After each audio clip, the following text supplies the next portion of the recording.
എല്ലാ പ്രിയപ്പെട്ടവർക്കും master key അക്കാഡമിയുടെ പുതിയൊരു വീഡിയോ സെഷനിലേക്ക് സ്വാഗതം. ഇന്നിപ്പോൾ നമ്മൾ എല്ലാ പ്രിയപ്പെട്ടവർക്കും മാസ്റ്റർ കീ അക്കാഡമിയുടെ പുതിയൊരു വീഡിയോ സെഷനിലേക്ക് സ്വാഗതം. ഇന്നിപ്പോൾ നമ്മൾ നോക്കാൻ പോകുന്നത് LDC, LGS വരാൻ പോകുന്ന പൊതുപരീക്ഷകൾക്കൊക്കെ പ്രയോജനകരമായ രീതിയിലുള്ള ബയോളജിയുടെ കുറച്ച് പ്രീവിയസ് ഇയർ ക്വസ്റ്റ്യനുകളാണ്. അപ്പം മുൻകാല ക്വസ്റ്റ്യൻ പേപ്പർ, അതായത് 2021 മുതൽ ഇങ്ങോട്ടുള്ള ക്വസ്റ്റ്യൻ പേപ്പറുകളിലെ ഒരു 10-15 ക്വസ്റ്റ്യനോളമാണ് നമ്മൾ ഇന്ന് ഡിസ്കസ് ചെയ്യാൻ പോകുന്നത്. അപ്പൊ ഇന്ന് സെഷനിലേക്ക് കടക്കാം. ആദ്യത്തെ ചോദ്യം, നെഫ്രൈറ്റിസ് മനുഷ്യ ശരീരത്തിലെ ഏത് അവയവത്തെ ബാധിക്കുന്ന രോഗമാണ്? നെഫ്രൈറ്റിസ് മനുഷ്യ ശരീരത്തിലെ ഏത് അവയവത്തെ ബാധിക്കുന്ന രോഗമാണ്? ഓപ്ഷൻ എ കരള്, ബി വൃക്ക, സി മസ്തിഷ്കം, ഡി ഹൃദയം. അപ്പൊ ഇത് മുൻകാല ചോദ്യം തന്നെയാണ്, പ്രീവിയസ് ഇയർ ക്വസ്റ്റ്യൻ ആണ്. നെഫ്രൈറ്റിസ് മനുഷ്യ ശരീരത്തിലെ ഏത് അവയവത്തെ ബാധിക്കുന്ന രോഗമാണ്? ഓപ്ഷൻ ബി വൃക്ക. രോഗങ്ങള് സ്ഥിരം PSC കളിൽ രോഗങ്ങള് ചോദിക്കുന്ന ഒരു ചോദ്യമാണ്. ഇതിനകത്ത് നമ്മൾ ഇന്ന് ഉത്തരം വന്നിട്ടുള്ള വൃക്കയെ ബാധിക്കുന്ന ചില രോഗങ്ങളാണ്. ഒന്ന് നെഫ്രൈറ്റിസ്, രണ്ടാമത്തത് യുറീമിയ, വൃക്കയിലെ കല്ല്. ഇത് 3 തരത്തിലുള്ള 3 വൃക്ക രോഗങ്ങൾക്ക് ഉദാഹരണമാണ്. നെഫ്രൈറ്റിസ്, യുറീമിയ, വൃക്കയിലെ കല്ല്. നെഫ്രൈറ്റിസ് എന്ന് പറയുന്നത് വൃക്കയിൽ ബാധിക്കുന്ന ഒരു വീക്കമാണ്. വൃക്കയിൽ ഉണ്ടാകുന്ന വീക്കമാണ് നെഫ്രൈറ്റിസ് എന്ന് പറയുന്നത്. അതായത് അണുബാധ മൂലം അല്ല വിഷബാധ മൂലം വൃക്കയിൽ ഉണ്ടാകുന്ന ഒരു വീക്കമാണ് എന്ത് നെഫ്രൈറ്റിസ് എന്ന് പറയുന്നത്. യുറീമിയ എന്ന് പറയുന്നത് അത് പലതരം രോഗങ്ങൾ മൂലം ഉണ്ടാകുന്നതാണ്. അതായത് നെഫ്രൈറ്റിസ് പോലുള്ള പലതരം വൃക്ക രോഗങ്ങൾ, പ്രമേഹം, രക്താതി സമ്മർദ്ദം, അതുമൂലം ഉണ്ടാകുന്ന ഒരു രോഗമാണ് യുറീമിയ എന്ന് പറയുന്നത്. അതായത് 2 വൃക്കകളും തകരാറിലാവുന്ന അവസ്ഥയാണ് യുറീമിയ. ഈ യുറീമിയ ബാധിച്ച ഒരാൾക്കുള്ള പരിഹാരമാണ് എന്ത് ഹീമോ ഡയാലിസിസ് എന്ന് പറയുന്നത്. ഹീമോഡയാലിസിസ്. യുറീമിയ ബാധിച്ച ഒരാള് രക്തം ശുദ്ധീകരിക്കുന്ന പ്രക്രിയ ആണ് ഹീമോഡയാലിസിസ്. കൃത്രിമ വൃക്ക എന്നറിയപ്പെടുന്നതാണ് എന്ത് ഹീമോഡയാലിസിസ് എന്ന് പറയുന്നത്. മൂന്നാമത്തതാണ് വൃക്കയിലെ കല്ല്. ഇന്ന് പലരിലും കാണപ്പെടുന്ന ഒരു രോഗമാണ് വൃക്കയിലെ കല്ല് എന്ന് പറയുന്നത്. ഇതിനകത്ത് മൂത്രപഥത്തില് അല്ലെങ്കിൽ വൃക്കയില് കാൽഷ്യം ലവണങ്ങൾ അടിഞ്ഞുകൂടുന്ന ഒരു അവസ്ഥയാണ് എന്ത് വൃക്കയിലെ കല്ലെന്ന് പറയുന്നത്. മൂത്രപഥത്തിലോ വൃക്കയിലോ കാൽഷ്യം ലവണങ്ങൾ തരികളായിട്ട് അടിഞ്ഞുകൂടുന്നതാണ് വൃക്കയിലെ കല്ല് എന്ന് പറയുന്നത്. ഈ വൃക്കയിലെ കല്ല്, ഈ കാൽഷ്യം ലവണങ്ങൾക്ക് ഒരു രാസനാമമുണ്ട്, കാൽഷ്യം ഓക്സലേറ്റ്. കാൽഷ്യം ഓക്സലേറ്റ് ആണ് വൃക്കയിലെ കല്ല് അല്ലെങ്കിൽ കാൽഷ്യം ലവണങ്ങൾക്കുള്ള രാസനാമം എന്ന് പറയുന്നത്. ഈ വൃക്കയിലെ കല്ല് മൂലം ഉണ്ടാകുന്ന ഒരു അസഹനീയമായ വേദന, സഹിക്കാൻ പറ്റാത്ത ഒരു വേദനയുണ്ട്. ആ വേദനയ്ക്ക് ഒരു പേരുണ്ട്, അതാണ് റീനൽ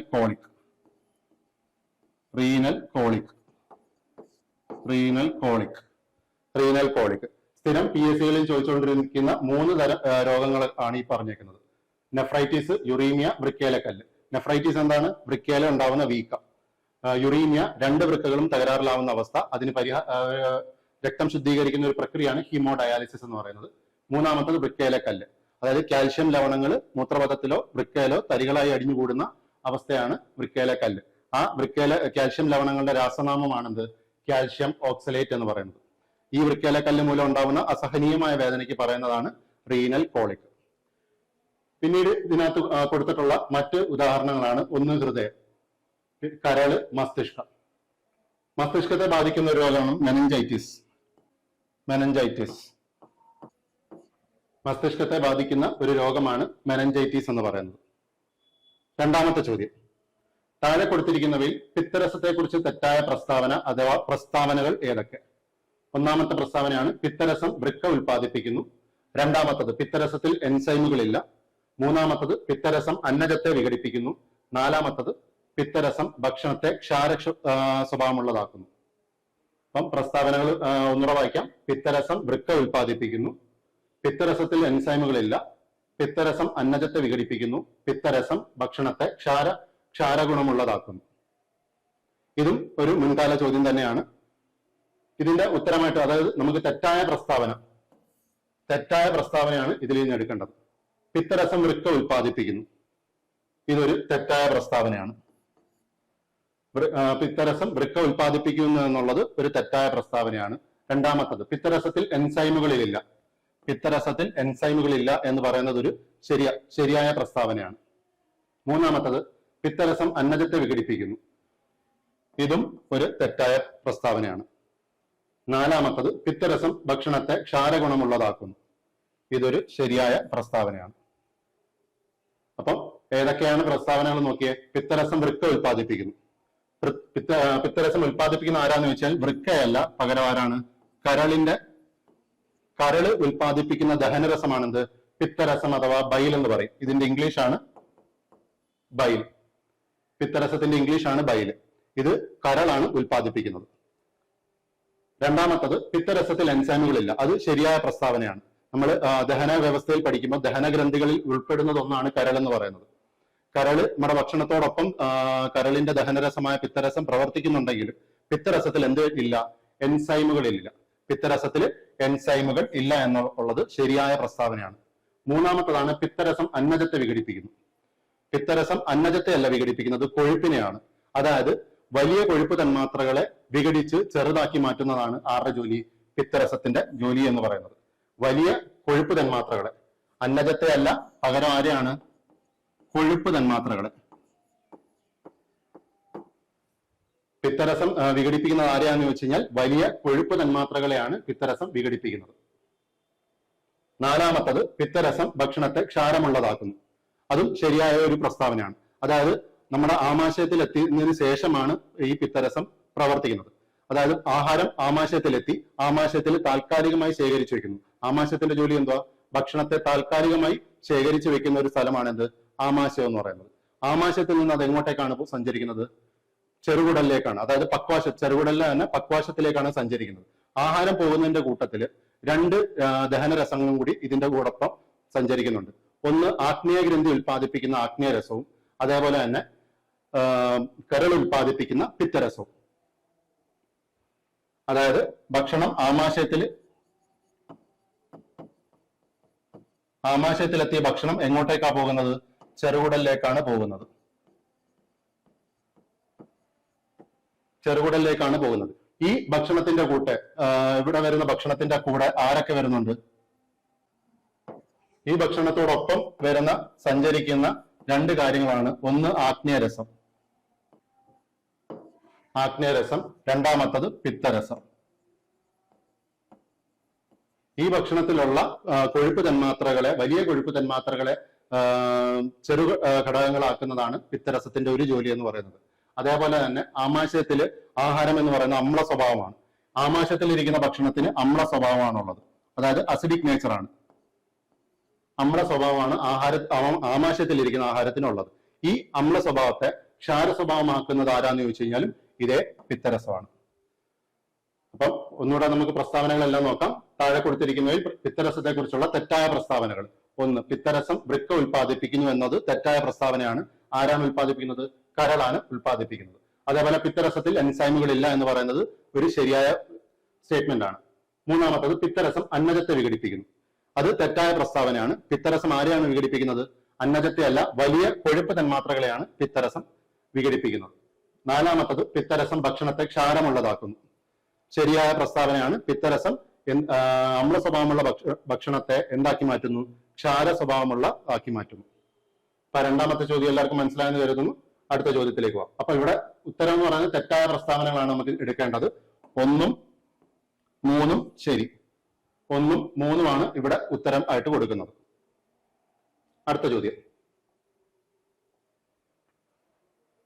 വിറ്റാമിൻ എയുടെ തുടർച്ചയായ അഭാവം മൂലം കോർണിയ അതാര്യമായി തീരുന്ന അവസ്ഥയാണ്. ഓപ്ഷൻ എ നിശാന്തത, ബി ഗ്ലോക്കോമ, സി തിമിരം, ഡി സിറോഫ്താൽമിയ.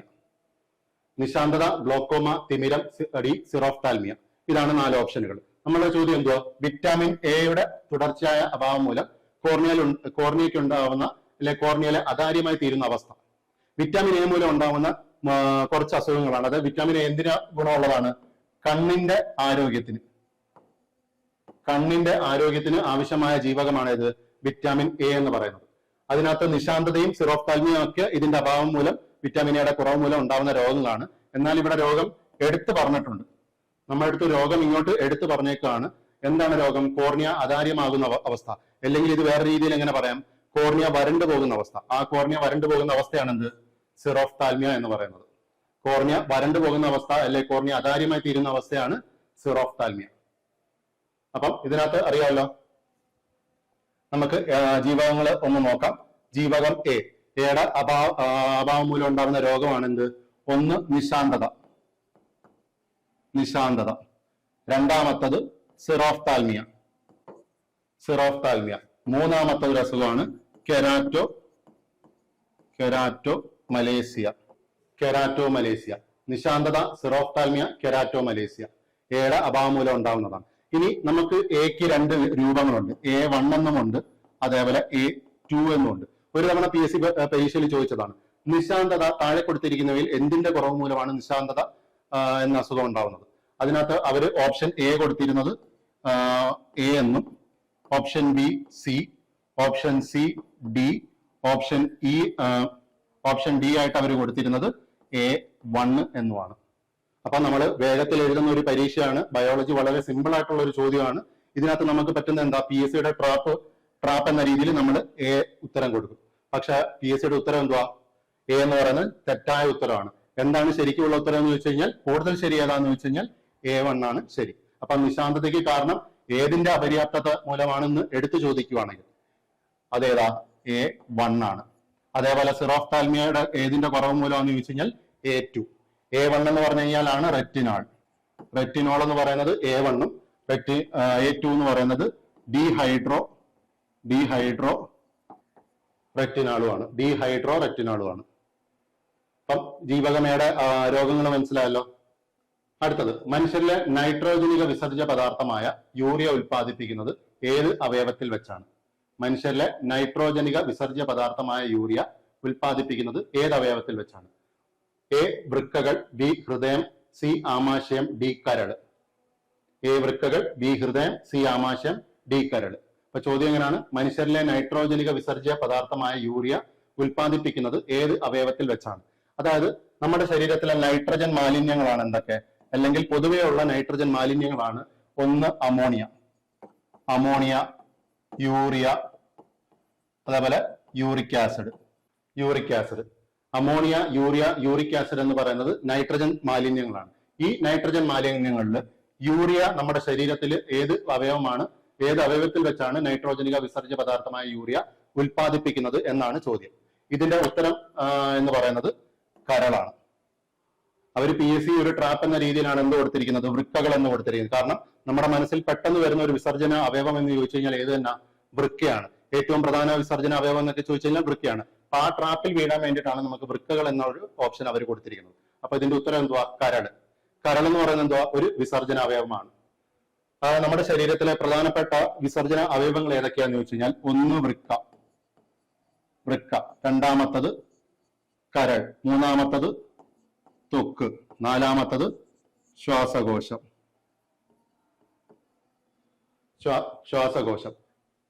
വൃക്ക എന്ത് ചെയ്യുന്നു?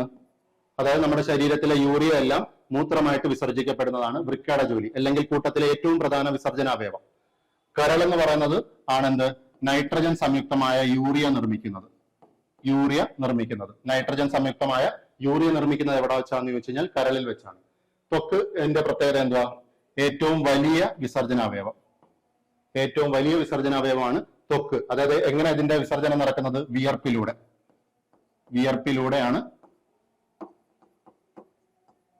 വിയർപ്പിലൂടെയാണ് ഇതിന്റെ വിസർജനം നടക്കുന്നത്. നാലാമത്തതാണ് ശ്വാസകോശം എന്തിനെ പുറന്തള്ളുന്നു? നമ്മുടെ ശരീരത്തിന് വേണ്ടാത്ത കാർബൺ ഡയോക്സൈഡിനെ പുറന്തള്ളുന്നവരാ ഇതേ ശ്വാസകോശം തന്നെയാണ്. അപ്പം ഇതാണ് നമ്മുടെ ശരീരത്തിലെ പ്രധാനപ്പെട്ട വിസർജന അവയവങ്ങൾ എന്ന് പറയുന്നത്. ഇവിടെ ചോദിച്ചേക്കുന്ന എങ്ങനെ? മനുഷ്യരിലെ നൈട്രോജനിക വിസർജ്യ പദാർത്ഥമായ യൂറിയ ഉൽപ്പാദിപ്പിക്കുന്നത് ഏത് അവയവത്തിൽ വെച്ചാണ്? ഉത്തരം എന്താണ്? കരളാണ്. നമ്മുടെ ശരീരത്തിൽ ഉൽപ്പാദിപ്പിക്കുന്ന ഒരു വിഷവസ്തുവാണ് എന്ത്? അമോണിയ എന്ന് പറയുന്നത്. അതായത് ഒന്നുകൂടെ നോക്കാം. കരള് യൂറിയ ഉണ്ടാക്കുന്നു. അതെങ്ങനെ ഉണ്ടാക്കുന്നു എന്ന് ചോദിച്ചു കഴിഞ്ഞാൽ, നമ്മുടെ ശരീരത്തിൽ ഉണ്ടാവുന്ന ഒരു വിഷവസ്തുവാണ് അമോണിയ. അതായത് ദഹന പ്രക്രിയ മൂലം നമ്മുടെ ശരീരത്തിൽ അമിനോ ആസിഡുകൾ ഉണ്ടാവും. ഈ അമിനോ ആസിഡുകൾ വിഘടിച്ച് എന്തായിട്ട് മാറും? അമോണിയ ആയിട്ട് മാറും. അമിനോ ആസിഡുകൾ വിഘടിച്ച് അമോണിയ ആയിട്ട് മാറും. ഇത് എവിടെ വെച്ചാണ് നടക്കുന്നതെന്ന് വെച്ച് കഴിഞ്ഞാൽ കരളിൽ വെച്ചാണ്. അതാണ് കരളിൽ ഉണ്ടാവുന്ന വിഷവസ്തു ഏതാന്ന് ചോദിച്ചു കഴിഞ്ഞാൽ അമോണിയ എന്ന് പറയുന്നത്. നമ്മുടെ വിസർജന അവയവമായ വൃക്ക എന്തിനെ വിസർജിക്കത്തില്ല? ഈ അമോണിയ വിസർജിക്കത്തില്ല. അതുകൊണ്ട് അത് എന്തായിട്ട് മാറും? യൂറിയ ആയിട്ട് മാറും. ഈ അമോണിയ എന്തായിട്ട് റിയാക്ട് ചെയ്യും? കാർബൺ ഡയോക്സൈഡുമായിട്ട് പ്രവർത്തിച്ച് എന്തായിട്ട് മാറും? യൂറിയ ആയിട്ട് മാറും. അങ്ങനെയാണ് കരളിൽ യൂറിയയുടെ നിർമ്മാണം നടക്കുന്നത്. അപ്പം ഇത് ഒന്നുകൂടെ പറയാം. അമിനോ ആസിഡുകൾ വിഘടിച്ച് എന്താവും? അമോണിയാവും. അമോണിയ എന്ന് പറയുന്നത് കരളിൽ നിർമ്മിക്കുന്ന ഒരു വിഷവസ്തുവാണ്. ആ അമോണിയ കരളിൽ വെച്ച് കാർബൺ ഡൈ ഓക്സൈഡായിട്ട് പ്രവർത്തിച്ച് എന്താ ഉണ്ടാക്കും? യൂറിയ ഉണ്ടാക്കും. പിന്നീട് വൃക്ക ഈ യൂറിയയെ മൂത്രമായിട്ട് പുറന്തള്ളും. ഇതാണ് നമ്മുടെ വിസർജന വ്യവസ്ഥ എന്ന് പറയുന്നത്. അപ്പൊ ഇതെല്ലാവർക്കും മനസ്സിലായെന്ന് കരുതുന്നു. അടുത്ത ചോദ്യത്തിലേക്ക് പോവാം. 5ാമത്തെ ചോദ്യം, താഴെ തന്നിരിക്കുന്നവയിൽ ഏതാണ് മനുഷ്യന്റെ പ്രധാന വിസർജന അവയവം? നേരത്തെ നമ്മൾ പറഞ്ഞതിന്റെ തന്നെ ഒരു ബാക്കി ചോദ്യമാണ് ഇവിടെ PSC ഉദ്ദേശിക്കുന്നത്. താഴെ തന്നിരിക്കുന്നവയിൽ ഏതാണ് മനുഷ്യന്റെ പ്രധാന വിസർജന അവയവം? ഈ 4ഉം കൊടുത്തേക്കുന്നത് എന്ത്? വിസർജന അവയവങ്ങളാണ്. 1ാമത്തെ ഓപ്ഷൻ എന്താ? വൃക്ക. B ത്വക്ക്. C കരള്. D ശ്വാസകോശം. ഇതിന്റെ ഒരു എക്സ്പ്ലനേഷൻ ആണ് നമ്മൾ കഴിഞ്ഞ സ്ലൈഡിൽ എഴുതി കാണിച്ചത്. അപ്പം ഇവിടെ ഇതിന്റെ ഉത്തരം എന്തുവാ? താഴെ തന്നിരിക്കുന്നതിൽ ഏതാണ് മനുഷ്യന്റെ പ്രധാന വിസർജന അവയവം എന്ന് ചോദിച്ചു കഴിഞ്ഞാൽ ഉത്തരം വൃക്കയാണ്. നമ്മൾ നേരത്തെ പറഞ്ഞു ത്വക്കിന്റെ പ്രത്യേകത എന്തുവാ? ഏറ്റവും വലുത്, ഏറ്റവും വലിയ വിസർജന അവയവമാണ് ത്വക്ക്. കരൾ എന്തിനെ നിർമ്മിക്കുന്നു? യൂറിയ നിർമ്മിക്കുന്നു. ശ്വാസകോശം എന്തിനെ പുറന്തള്ളുന്നു? Carbon dye ഓക്സൈഡിനെ പുറന്തള്ളുന്നു. ഈ ശ്വാസകോശം എന്ന് പറയുന്നത് ഒരു വിസർജന അവയവമാണ്. അതേപോലെ തന്നെ എന്തുവാ? ശ്വസന അവയവവും കൂടിയാണ്. ശ്വസന അവയവവും കൂടി. അതായത് ശ്വസന അവയവത്തിൽ നമ്മൾ എടുക്കുന്ന ഓക്സിജൻ ആര് കാരണമാണ് ഉള്ളിൽ പോകുന്നത്? ഈ ശ്വാസകോശം കാരണം തന്നെയാണ് ഉള്ളിലേക്ക് പ്രവേശിക്കുന്നത്. അപ്പം ഈ ചോദ്യം എല്ലാവർക്കും മനസ്സിലായല്ലോ. ഇനി അടുത്ത ചോദ്യത്തിലേക്ക്. 6ാമത്തെ ചോദ്യം, ശ്വസന പ്രവർത്തനങ്ങളിൽ നിശ്വാസ സമയത്ത് നടക്കുന്ന പ്രക്രിയകളിൽ ശരി ഏതെന്ന് കണ്ടെത്തുക. അപ്പം ശ്വസന പ്രക്രിയയിലെ 2 ഘട്ടങ്ങളാണ് എന്ത്? ഉച്ഛ്വാസവും നിശ്വാസവും. ഇവിടെ PSC ചോദിച്ചേക്കുന്നത് ശ്വസന പ്രവർത്തനങ്ങളിൽ നിശ്വാസ സമയത്ത് നടക്കുന്ന പ്രക്രിയകളിൽ ശരി ഏതെന്ന് കണ്ടെത്തുക. അതിൽ 1ാമത്തതാണ് ശ്വാസകോശങ്ങളിൽ നിന്നും വായു പുറന്തള്ളപ്പെടുന്നു. 2ാമത്തെ സ്റ്റേറ്റ്മെന്റ് ഔരസാശയത്തിന്റെ വ്യാപ്തി വർദ്ധിക്കുന്നു. 3ാമത്തത് ഔരസാശയത്തിലെ വായുമർദ്ദം കൂടുന്നു. 4ാമത്തത് ഔരസാശയത്തിലെ വായുമർദ്ദം കുറയുന്നു. ഇതാണ് ഇതിന്റെ ഉത്തരം. 4 സ്റ്റേറ്റ്മെന്റുകൾ എന്ന് പറയുന്നത്. ഒന്നുകൂടെ സ്റ്റേറ്റ്മെന്റ് വായിക്കാം. ശ്വാസകോശങ്ങളിൽ നിന്നും വായു പുറന്തള്ളപ്പെടുന്നു. 2 ഔരസാശയത്തിന്റെ വ്യാപ്തി വർദ്ധിക്കുന്നു. 3 ഔരസാശയത്തിലെ വായുമർദ്ദം കൂടുന്നു. 4ാമത്തത് ഔരസാശയത്തിലെ വായുമർദ്ദം കുറയുന്നു. ഇതാണ് 4 സ്റ്റേറ്റ്മെന്റ്. അപ്പം ഇത് ഉത്തരത്തിലേക്ക് കടക്കുന്നതിന് മുമ്പ് ഇതിന്റെ എക്സ്പ്ലനേഷൻ വേണം ഞാൻ തരാം. അപ്പൊ ഇത് നിങ്ങൾക്ക് കിട്ടുന്നുണ്ടോ എന്ന് നോക്കുക. ഇതിന്റെ എക്സ്പ്ലനേഷൻ ഞാൻ പറഞ്ഞുതരാം. അതായത് ശ്വസന പ്രക്രിയയിലെ 2 ഘട്ടങ്ങളാണ് എന്തൊക്കെ? ഉച്ഛ്വാസവും നിശ്വാസവും. ഈ ഉച്ഛ്വാസം എന്തുവാ? നമ്മൾ കൊച്ചുനാൾ മുതലേ കേൾക്കുന്നതാണ്. ഉച്ഛ്വാസം എന്ന് പറയുന്നത് ഓക്സിജനെ ഉള്ളിലേക്ക് എടുക്കുന്നു. നിശ്വാസം എന്ന് പറയുന്നത് കാർബൺ ഡൈ ഓക്സൈഡിനെ പുറന്തള്ളുന്നു. അതായത് അതിന്റെ കറക്റ്റ് ഫോർമാറ്റ് എന്ന് പറഞ്ഞു കഴിഞ്ഞാൽ, അല്ലെ കറക്റ്റ് ഉത്തരം എന്ന് പറഞ്ഞു കഴിഞ്ഞാൽ, ഉച്ഛ്വാസം എന്ന് പറയുന്നത് എന്താ? അന്തരീക്ഷ വായുവിനെ ഉള്ളിലേക്ക് എടുക്കുന്നു. നിശ്വാസം എന്ന് പറയുന്നത് അന്തരീക്ഷ വായുവിനെ പുറന്തള്ളുന്നു. ഇതാണ് അതിന്റെ 2 എക്സാക്ട് ഡെഫിനിഷൻ എന്ന് പറയുന്നത്. അതിൽ ആദ്യത്തത് നമുക്ക് നോക്കാം. ഉച്ഛ്വാസം തന്നെ നോക്കാം. ആദ്യത്തത് ഉച്ഛ്വാസം. ഉച്ഛ്വാസം എന്ന് പറയുന്നത് എന്തുവാ? അന്തരീക്ഷ വായു ഉള്ളിലേക്ക് പ്രവേശിക്കുന്നതാണ് ഉച്ഛ്വാസം എന്ന് പറയുന്നത്. നമ്മുടെ ശ്വസന പ്രക്രിയ നിയന്ത്രിക്കുന്ന 2 പേശികളുണ്ട്. ഒന്ന് ഡയഫ്രവും ഒന്ന് ഇന്റർകോസ്റ്റൽ പേശികളും. ഒന്ന് ഡയഫ്രം. 1ാമത്തെ ഏതാ? ഡയഫ്രം. പിന്നെ ഇന്റർകോസ്റ്റൽ പേശികൾ. ഡയഫ്രവും ഇന്റർകോസ്റ്റൽ പേശികളും. ഇത് രണ്ടുമാണ് എന്ത്? നമ്മുടെ ശ്വസന പ്രക്രിയ നിയന്ത്രിക്കുന്നത്. അതുകൊണ്ട് ഇവരെ അറിയപ്പെടുന്ന എങ്ങനെയാ? ശ്വസന പേശികൾ എന്നറിയപ്പെടുന്നതും ഇതേ ഡയഫ്രമും ഇന്റർകോസ്റ്റൽ പേശികളുമാണ്. ഡയഫ്രം എന്ന് പറയുന്നത് സ്ഥിതി ചെയ്യുന്ന എവിടെ? നമ്മുടെ ഈ ശ്വാസകോശം ഇരിക്കുന്നത് ഒരു ഔരസാശയത്തിലാണ്. ആ ഔരസാശയത്തിന്റെ താഴെ കാണപ്പെടുന്നതാണ് ഉദരാശയം. ഈ ഔരസാശയത്തിനും ഉദരാശയത്തിനും ഇടയിൽ കമാനാകൃതിയിൽ കാണപ്പെടുന്ന പേശി നിർമ്മിതമായ ഒരു ഭാഗമാണെന്ത്? ഡയഫ്രം എന്ന് പറയുന്നത്. അതേപോലെ നമ്മുടെ ശ്വാസകോശത്തിന്റെ മുൻവശത്തെ മാറലുണ്ട്. മാറലിന് ഇരുവശങ്ങളിലായിട്ട് എന്ത് പോകുന്നുണ്ട്? വാരിയല്ലുകൾ പോകുന്നുണ്ട്. 12 ജോഡി വാരിയല്ലുകൾ അല്ലെങ്കിൽ 24 വാരിയല്ലുകളാണ് നമുക്കുള്ളത്. ആ വാരിയല്ലുകൾക്കിടയിലെ പേശികളാണ് എന്ത്? ഇന്റർകോസ്റ്റൽ പേശികൾ എന്ന് പറയുന്നത്. അപ്പം ഈ 2 പേശികൾ എന്താണെന്ന് മനസ്സിലായല്ലോ? ഡയഫ്രമും ഇന്റർകോസ്റ്റൽ പേശികളും. ഇതിന്റെ സങ്കോചവും പൂർവ്വസ്ഥിതി പ്രാപിക്കലുമാണ് എന്ത്? നമ്മുടെ ശരീരത്തിൽ അല്ലെ നമ്മളില് ശ്വസനം നടക്കുന്നത്. അപ്പൊ ഉച്ഛ്വാസം എന്ന് പറയുന്നത് എന്താ? വായു അകത്തേക്ക് കയറുക എന്നുള്ളതാണ്. ആദ്യമായി നടക്കുന്നതെന്ന് പറഞ്ഞാൽ ഈ ഡയഫ്രവും ഇന്റർകോസ്റ്റൽ പേശികളും എന്ത് ചെയ്യും? സങ്കോചിക്കും. ഡയഫ്രവും ഇന്റർകോസ്റ്റൽ പേശികളും സങ്കോചിക്കും. സങ്കോചിക്കുമ്പം എന്താ സംഭവിക്കുന്നത്? നമ്മുടെ ഔരസാശയം, ഇതിരിക്കുന്ന ഔരസാശയ വ്യാപ്തം കൂടും. ഔരസാശയത്തിലെ വ്യാപ്തം കൂടും. ഔരസാശയ വ്യാപ്തം എന്താവും? കൂടും. ഔരസാശയ വ്യാപ്തം കൂടും. നമുക്കറിയാം വോളിയം കൂടുമ്പം പ്രഷർ എന്ത് പറ്റും? പ്രഷർ കുറയും. വോളിയവും പ്രഷറും ഇൻവേഴ്സ്ലി റിലേഷൻ ആണ്. അപ്പം വോളിയം കൂടുമ്പോൾ എന്ത് പറ്റും? പ്രഷർ കുറയും. അപ്പൊ ഔരസാശയ വ്യാപ്തം എന്ത് പറ്റും? ഔരസാശയ മർദ്ദം എന്ത് സംഭവിക്കും? ഔരസാശയ മർദ്ദം കുറയും. നമുക്കറിയാം വായു സഞ്ചാരം എങ്ങനെയാ? ഹൈ പ്രഷറിൽ നിന്ന് ലോ പ്രഷറിലേക്കാണ് വായു സഞ്ചരിക്കുന്നത്. അത് നമുക്കറിയാവുന്ന കാര്യമാണ്. അപ്പൊ അന്തരീക്ഷ മർദ്ദത്തെക്കാട്ടിലും നമ്മുടെ ഔരസാശയ മർദ്ദം എന്തുവാ? കുറയും. ഞാൻ ഒന്നുകൂടെ സ്റ്റെപ്പുകൾ പറയുകയാണ്. ഡയഫ്രവും ഇന്റർകോസ്റ്റൽ പേശികളും സങ്കോചിക്കുന്നു. രണ്ടാമത്തത് ഔരസാശയ വ്യാപ്തം കൂടുന്നു. ഔരസാശയ വ്യാപ്തം കൂടുമ്പോൾ ഔരസാശയ മർദ്ദം കുറയുന്നു. എന്തിനേക്കാളിലും കുറയുന്നു? അന്തരീക്ഷ മർദ്ദത്തെക്കാളിലും കുറയുന്നു. അപ്പൊ അന്തരീക്ഷത്തിലുള്ള വായു എങ്ങോട്ടേക്ക് വരും? അകത്തേക്ക് പ്രവേശിക്കും. അന്തരീക്ഷ വായു അകത്തേക്ക് പ്രവേശിക്കും. അതാണ് എന്ത്? ഉച്ഛ്വാസം എന്ന് പറയുന്നത്. ഓക്കെ ആണല്ലോ. ഇനി അടുത്ത പ്രക്രിയയാണ് എന്ത്? നിശ്വാസം. നിശ്വാസം എന്ന് പറയുന്നത് രണ്ടാമത്തതാണ് നിശ്വാസം എന്ന് പറയുന്നത്. അതിൽ ആദ്യത്തത് എന്താണ്? ഡയഫ്രവും ഇന്റർകോസ്റ്റൽ പേശികളും ഇവിടെ സങ്കോചിക്കുകയാണെങ്കിൽ മറ്റേതെന്താ? വികസിക്കുകയല്ല, പൂർവ്വസ്ഥിതി പ്രാപിക്കുന്നു എന്ന് പറയണം. പൂർവ്വസ്ഥിതി പ്രാപിക്കുന്നു. നിശ്വാസത്തില് ഡയഫ്രവും ഇന്റർകോസ്റ്റൽ പേശികളും പൂർവ്വസ്ഥിതി പ്രാപിക്കുന്നു. പൂർവ്വസ്ഥിതി പ്രാപിക്കുന്നു. അത് ഇങ്ങനെ ആകുമ്പോഴത്തേക്കും ഔരസാശയ വ്യാപ്തം എന്ത് പറ്റും? കുറയും. ഔരസാശയ വ്യാപ്തം കുറയും. ഔരസാശയ വ്യാപ്തം കുറയുമ്പോൾ ഔരസാശയ മർദ്ദം എന്ത് സംഭവിക്കും? മർദ്ദം കൂടും. ഔരസാശയ മർദ്ദം എന്തിനെക്കാട്ടിലും കൂടും? അന്തരീക്ഷ മർദ്ദത്തെക്കാട്ടിലും കൂടും. അപ്പൊ നമ്മുടെ ഇതിന്റെ പ്രിൻസിപ്പിൾ ഉണ്ടല്ലോ, വായു സഞ്ചാരം എങ്ങനെ? ഹൈ പ്രഷറിൽ നിന്ന് ലോ പ്രഷറിലേക്ക്. അപ്പൊ അന്തരീക്ഷ മർദ്ദത്തെക്കാട്ടിലും എവിടെ മർദ്ദം കൂടുന്നത്? ഔരസാശയ മർദ്ദം കൂടും. അപ്പൊ വായു എങ്ങോട്ടേക്ക് സഞ്ചരിക്കും? പുറത്തേക്ക് സഞ്ചരിക്കും. വായു പുറത്തോട്ട് സഞ്ചരിക്കും. ഇതാണ് നമ്മുടെ ശരീരത്തിൽ നടക്കുന്ന ഉച്ഛ്വാസ നിശ്വാസ പ്രക്രിയകൾ എന്ന് പറയുന്നത്. ഉച്ഛ്വാസം നിശ്വാസം എന്താണെന്ന് മനസ്സിലായല്ലോ. ഇനി നമുക്ക് ആ ചോദ്യത്തിലേക്ക് വരാം. ശ്വസന പ്രവർത്തനങ്ങളിൽ നിശ്വാസ സമയത്ത് നടക്കുന്ന പ്രക്രിയകൾ ശരി ഏതെന്ന് കണ്ടെത്തുക. ഇവിടെ പറഞ്ഞേക്കുന്ന സ്റ്റേറ്റ്മെന്റ് എന്തുവാ? ശ്വാസകോശങ്ങളിൽ നിന്ന് വായു പുറന്തള്ളപ്പെടുന്നു. നമുക്കറിയാം നിശ്വാസ സമയത്ത് എന്താണ് സംഭവിക്കുന്നത്? വായു പുറത്തേക്കാണ് പോകുന്നത്. അപ്പൊ ഒന്നാമത്തെ സ്റ്റേറ്റ്മെന്റ് ശരി. രണ്ടാമത്തെ സ്റ്റേറ്റ്മെന്റ് ഔരസാശയത്തിന്റെ വ്യാപ്തി വർദ്ധിക്കുന്നു. നമ്മൾ എന്ത് വരുന്ന അവിടെ കണ്ടത്? ഔരസാശയത്തിന്റെ നിശ്വാസത്തില് ഔരസാശയ വ്യാപ്തം കുറയുകയാണ് ചെയ്യുന്നത്. ഔരസാശയ വ്യാപ്തം കുറയുകയാണ് ചെയ്യുന്നത്. അപ്പൊ ഈ സ്റ്റേറ്റ്മെന്റ് തെറ്റാണ്. അപ്പൊ രണ്ടാമത്തെ സ്റ്റേറ്റ്മെന്റ് തെറ്റാണ്. മൂന്നാമത്തത് ഔരസാശയത്തിലെ വായുമർദ്ദം കൂടുന്നു. ഒന്നുകൂടെ നമുക്ക് നോക്കാം. ഔരസാശയത്തിലെ വായുമർദ്ദം എന്തോ സംഭവിക്കുന്നത്? കൂടുന്നു. അത് ശരിയായ സ്റ്റേറ്റ്മെന്റ് ആണ്. ഔരസാശയ മർദ്ദം കൂടുകയാണ്. അപ്പം മൂന്നാമത്തെ സ്റ്റേറ്റ്മെന്റ് എന്താണ്? ശരിയാണ്. ഔരസാശയത്തിലെ വായുമർദ്ദം കൂടുന്നു, അതുകൊണ്ടാണ് വായു പുറത്തേക്ക് പോകുന്നത്. നാലാമത്തത് ഔരസാശയത്തിലെ വായുമർദ്ദം കുറയുന്നു. ഔരസാശയത്തിലെ വായുമർദ്ദം കുറഞ്ഞാലല്ലേ പ്രഷർ കൂടത്തുള്ളൂ. അപ്പം ഈ സ്റ്റേറ്റ്മെന്റും എന്താ? ശരിയാണ്. ഇനി നമുക്ക് ഇതിനെല്ലാം ക്രോഡീകരിച്ച് പറയാമല്ലോ. നിശ്വാസത്തിൽ എന്താ സംഭവിക്കുന്നത്? ഔരസാശയ സോറി ഇത് തെറ്റായ സ്റ്റേറ്റ്മെന്റ് ആണ്. ഔരസാശയത്തിലെ വായുമർദ്ദം കുറയുന്നു എന്നുള്ള അതല്ല, ഔരസാശയത്തിലെ വായുമർദ്ദം കൂടുന്നു എന്നുള്ളതാണ്. ഓക്കെ, അപ്പൊ ഇവിടെ ഏതൊക്കെയാണ് ശരി? 1ഉം 3ഉമാണ് ഇവിടെ ശരിയായ ഉത്തരങ്ങൾ എന്ന് പറയുന്നത്. ഓക്കെ, അപ്പൊ ശ്വസന പ്രക്രിയ എന്തൊക്കെയാണെന്ന് മനസ്സിലായല്ലോ. ഉച്ഛ്വാസം നിശ്വാസം മനസ്സിലായല്ലോ. ഈ രണ്ട് കാര്യങ്ങളും മനസ്സിലായല്ലോ. ഉച്ഛ്വാസം എന്താണ്, നിശ്വാസം എന്താണ്, അതെങ്ങനെ നടക്കുന്നു എന്നുള്ള കാര്യങ്ങൾ മനസ്സിലായെന്ന് കരുതുന്നു. ഇനി നമുക്ക് അടുത്ത ചോദ്യത്തിലേക്ക് പോവാം. ഏഴാമത്തത്, ഏത് ജീവകത്തിന്റെ അപര്യാപ്തതയാണ് റിക്കറ്റ്സ് എന്ന രോഗത്തിന് കാരണം? റിക്കറ്റ്സിന്റെ മലയാളമാണ് കണ. റിക്കറ്റ്സ് എന്ന രോഗത്തിന് കാരണമായ ജീവകം ഏത് എന്നുള്ളതാണ് ചോദ്യം. ഇവിടെ ഓപ്ഷൻ എന്തുവാ? ജീവകം എ, ജീവകം സി, ജീവകം ബി, ജീവകം ഡി എന്ന് പറയുന്നത്. ഏത് ജീവകത്തിന്റെ അപര്യാപ്തതയാണ് റിക്കറ്റ്സ് എന്ന രോഗത്തിന് കാരണം?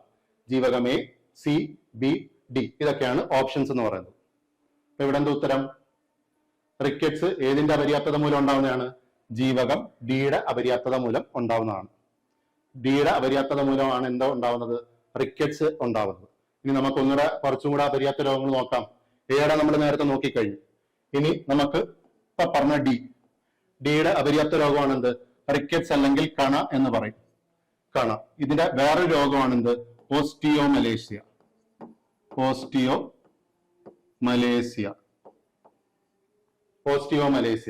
ജീവകം ഡിയുടെ കുറവ് മൂലം ഉണ്ടാവുന്ന രണ്ട് രോഗങ്ങളാണ്.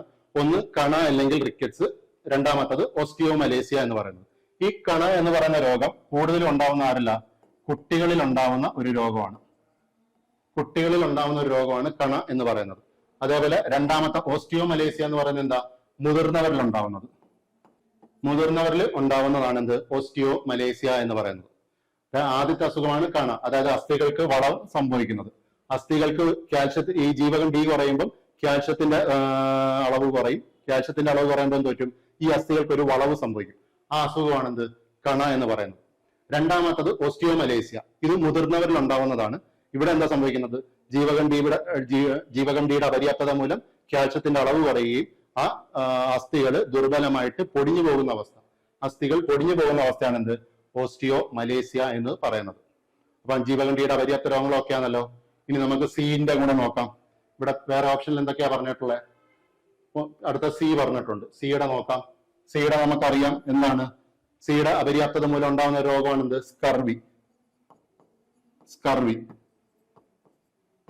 സ്കർവി ഏത് PSC പരീക്ഷ എടുത്തു നോക്കിയാലും സ്ഥിരം ചോദിച്ചിട്ടുള്ള ഒരു അപര്യാപ്ത രോഗമാണ് സ്കർവി എന്ന് പറയുന്നത്. സ്കർവി നമുക്ക് അറിയാം ഇതിന്റെ വിശേഷണം എന്താണെന്നുള്ളത്. നാവികരുടെ പ്ലേഗ് എന്നറിയപ്പെടുന്ന രോഗമാണ് എന്ത്? സ്കർവി എന്ന് പറയുന്നത്. എന്തോ ഈ രോഗം നമുക്കറിയാം. ഇപ്പോഴത്തെ PSC പരീക്ഷകളിൽ രോഗം എന്താണെന്ന് വിശദീകരിച്ചാണ് അവർ തരുന്നത്. അപ്പം സ്കർവി എന്താണ്? മോണയിലെ പഴുപ്പും അമിതമായ രക്തസ്രവവും ഉണ്ടാകുന്ന ഒരു അവസ്ഥയാണ് എന്ത്? സ്കർവി എന്ന് പറയുന്നത്. മോണയിലെ പഴുപ്പും അമിതമായ രക്തസ്രവവും ആ ഒരു അസുഖമാണെന്ത്? സ്കർവി. ഏതിന്റെ അപര്യാപ്തത മൂലം? സിന്റെ അപര്യാപ്തത മൂലം.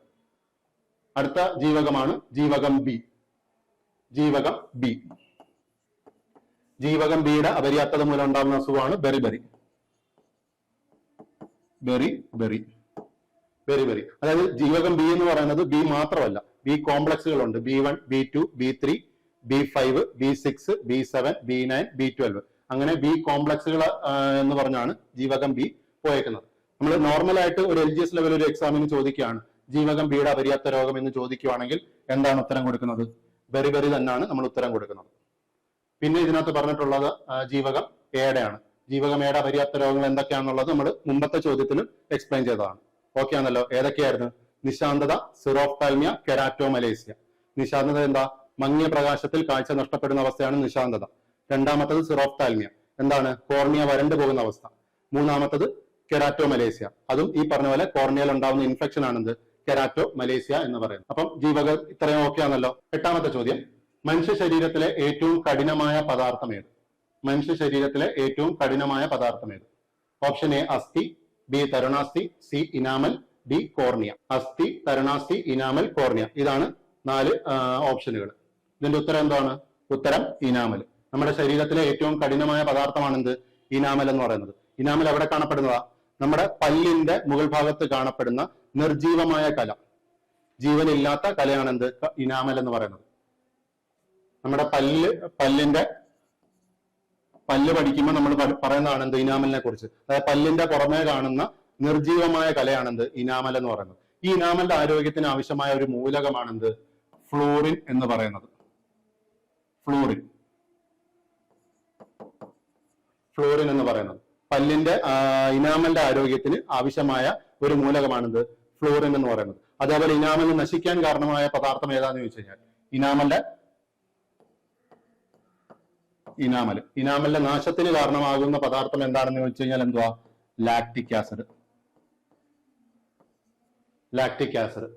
അപ്പം പല്ലിൽ കാണപ്പെടുന്ന അല്ലെങ്കിൽ പല്ലിന്റെ പുറമേ കാണപ്പെടുന്ന നിർജീവമായ കലയാണെന്ത്?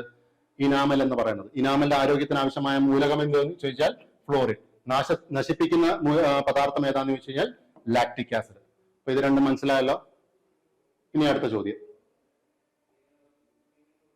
9ാമത്തെ ചോദ്യം, താഴെ കൊടുത്തിട്ടുള്ളവയിൽ ജീവകം ബി കോംപ്ലക്സിൽ ഉൾപ്പെടാത്തത് ഏത്? ഞാൻ നേരത്തെ പറഞ്ഞു നിർത്തിയതേ ഉള്ളൂ ബി കോംപ്ലക്സുകൾ ഉണ്ട് എന്നുള്ളത്. അപ്പം താഴെ കൊടുത്തിട്ടുള്ളവയിൽ ജീവകം ബി കോംപ്ലക്സിൽ ഉൾപ്പെടാത്ത ചോദ്യം ഏത്? അപ്പൊ ഇത്രയും വന്നപ്പോ തന്നെ നിങ്ങൾക്ക് മനസ്സിലായി കാണും ഇത് പല ക്വസ്റ്റ്യൻ പേപ്പറിൽ നിന്ന് എടുത്ത ഒരു ക്വസ്റ്റ്യനുകളാണ്, ബയോളജിയുടെ ക്വസ്റ്റ്യനാണ്. ഈ മിക്ക ചോദ്യ പേപ്പറിലും കാണപ്പെടുന്ന ഒരു ടോപ്പിക്കാണ് എന്ത്? ജീവകം എന്ന് പറയുന്നത്. മിക്ക ക്വസ്റ്റ്യൻ പേപ്പറിലും ചോദ്യ പേപ്പറിലും കാണപ്പെടുന്ന ഒരു ടോപ്പിക്കാണ് ഏത്? ജീവകവും അപര്യാപ്ത രോഗവും. ഇതില്ലാത്ത ചോദ്യ പേപ്പർ ഇല്ല എന്ന് തന്നെ വേണം നമുക്ക് പറയാൻ. അപ്പം ചോദ്യത്തിലേക്ക് കടക്കാം. താഴെ കൊടുത്തിട്ടുള്ളവയിൽ ജീവകം ബി കോംപ്ലക്സിൽ ഉൾപ്പെടാത്തത് ഏത്? ഒന്നാമത്തത് folic acid, option B thymine, C niacin, D ascorbic acid.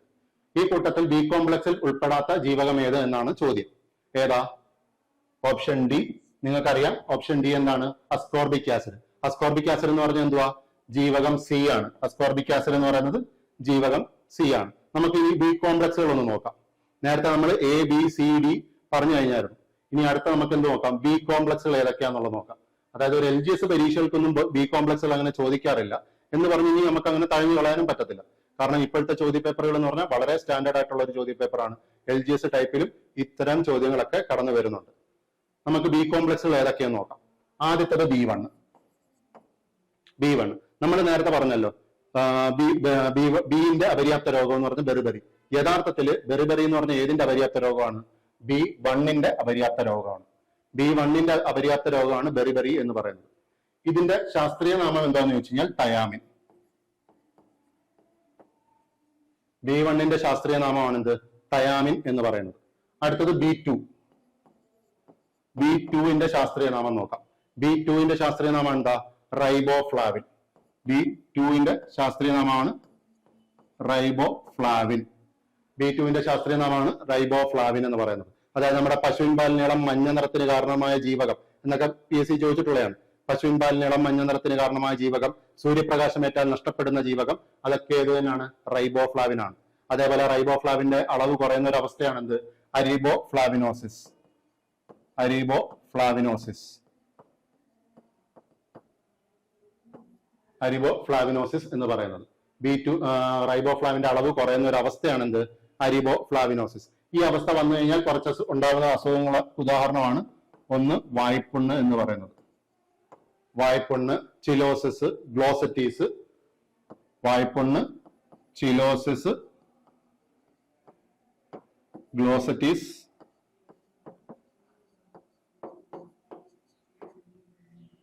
Magenta tongue.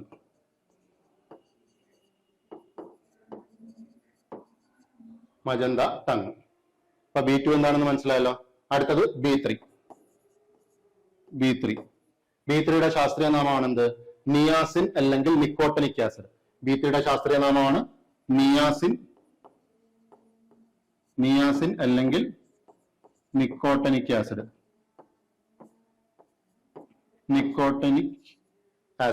Niacin അല്ലെങ്കിൽ നിക്കോട്ടനിക് ആസിഡ് എന്ന് പറയുന്നത്. ഈ B3 അഭാവം മൂലം ഉണ്ടാകുന്ന ഒരു അസുഖമാണ് പെല്ലഗ്ര. B3 അളവ് കുറയുമ്പോൾ ഉണ്ടാകുന്ന ഒരു അസുഖമാണ് പെല്ലഗ്ര എന്ന് പറയുന്നത്. എവിടെ? നമ്മുടെ ത്വക്കിനെ ബാധിക്കുന്ന ഒരു രോഗമാണ് എന്ത്?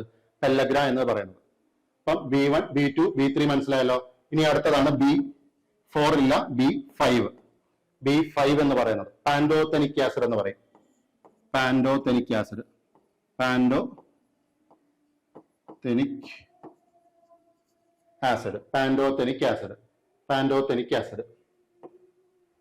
ഓക്കെ. B5 എന്ന് പറഞ്ഞാൽ പാൻഡോതെനിക് ആസിഡ്. എന്തോ ഈ പാൻഡോ എന്ന വാക്കിന്റെ അർത്ഥം? പാൻഡോ എന്ന വാക്കിന്റെ അർത്ഥം എന്തുവാ? പാൻഡോ എന്ന വാക്കിന്റെ അർത്ഥം 5 എന്നല്ല, എല്ലായിടത്തും എന്നാണ്. തെറ്റിദ്ധരിക്കരുത്. പാൻഡോ അല്ല 5, പെൻഡോ എന്നാണ് 5ന്റെ അർത്ഥം. പാൻഡോ എന്ന് പറഞ്ഞു കഴിഞ്ഞാൽ എല്ലായിടത്തും എന്നാണ് അതിന്റെ അർത്ഥം. അതായത് എന്തുവാ? എല്ലാ ആഹാര പദാർത്ഥങ്ങളും, നമ്മൾ കഴിക്കുന്ന എല്ലാ ആഹാര പദാർത്ഥങ്ങളിൽ നിന്നും ലഭിക്കുന്ന ഒരു ജീവകമാണിത്, ഈ പാൻഡോതെനിക് ആസിഡ് അല്ലെങ്കിൽ B5 എന്ന് പറയുന്നത്. ഓക്കെ ആണല്ലോ. B5യുടെ ശാസ്ത്രീയ നാമം. ഇതിന്റെ അപര്യാപ്തത മൂലം ഉണ്ടാകുന്ന രോഗമാണ് പരിസ്ഥീഷ്യ.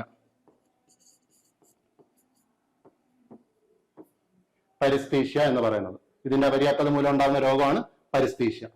അപ്പം B1, B2, B3, B5 ഇത്രയും ജീവകങ്ങളൊക്കെ ആണല്ലോ. ഇനി അടുത്ത് നോക്കാം എന്ത്? B6. എന്താണ് B6? പിരിഡോക്സിൻ.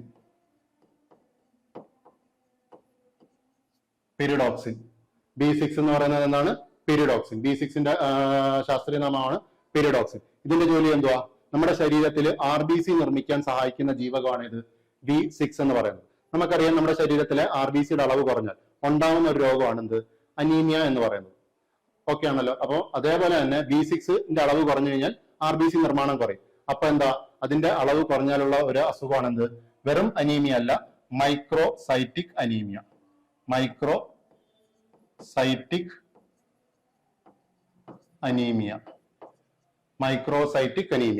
അപ്പൊ B6 എന്ന് പറയുന്നത് പിരിഡോക്സിൻ ആണ്. പിരിഡോക്സിന്റെ അളവ് കുറഞ്ഞാൽ ഉണ്ടാകുന്ന അസുഖമാണ് എന്ത്? Microcytic anaemia. അതായത് ഇത്ര ഓർത്താൽ ഈ മൈക്രോ എന്ന വാക്കിന്റെ അർത്ഥം എന്താ? ചെറുത്. അതായത് RBC ചെറുതായി ഇല്ലാണ്ടായി പോകുന്ന അവസ്ഥയാണ് എന്ത്? മൈക്രോസൈറ്റിക് അനീമിയ എന്ന് പറയുന്നത്. അടുത്തത് B7.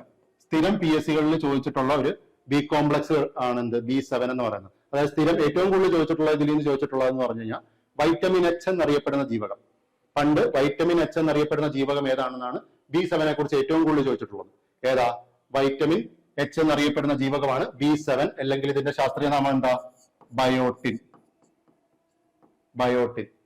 B7 അല്ലെങ്കിൽ ബയോട്ടിൻ എന്നാണ് ഇതിന്റെ ശാസ്ത്രീയ നാമം എന്ന് പറയുന്നത്. ഈ B7 എന്തിനു ഉപയോഗിക്കുന്നതാ? നമ്മുടെ തലമുടിയുടെ ഒക്കെ ആരോഗ്യത്തിന് ഗുണകരമായിട്ടുള്ള എല്ലാം ഉപയോഗിക്കുന്ന ഒരു ജീവകമാണ് എന്ത്? B7 എന്ന് പറയുന്നത്. തലമുടിയുടെ ആരോഗ്യത്തിന് ആവശ്യമായ ജീവകമാണ് B7. അപ്പൊ ഇതിന്റെ അളവ് കുറഞ്ഞുള്ള അവസ്ഥ എന്തുവാ? ഇതിന്റെ അളവ് കുറഞ്ഞുള്ള അവസ്ഥയാണ് എന്ത്? അകാലത്തിൽ മുടി കൊഴിഞ്ഞു പോവുക എന്നുള്ളത്. നമ്മുടെ മുടി കൊഴിച്ചിലിനൊക്കെ കാരണമായ ഒരു ഏത് ജീവത്തിന്റെ അപര്യാപ്തത മൂലമാണെന്ന് ചോദിച്ചു കഴിഞ്ഞാൽ B7 അപര്യാപ്തത മൂലം. അടുത്തത് B9. B9 ആണ് എന്ത്? Folic acid. B9 എന്ന് പറയുന്നത് ഫോളിക് ആസിഡ്. ഫോളിക് ആസിഡും എന്തിനു ഉപയോഗിക്കുന്നു എന്ന് ചോദിച്ചു കഴിഞ്ഞാൽ അതിന്റെ ഒരു ജോലി എന്ന് പറയുന്നത് എന്താണ്? നവജാത ശിശുക്കളുടെ നാഡീ വ്യവസ്ഥയ്ക്ക് സഹായിക്കുന്ന ഒരു ജീവകമാണെന്ത്?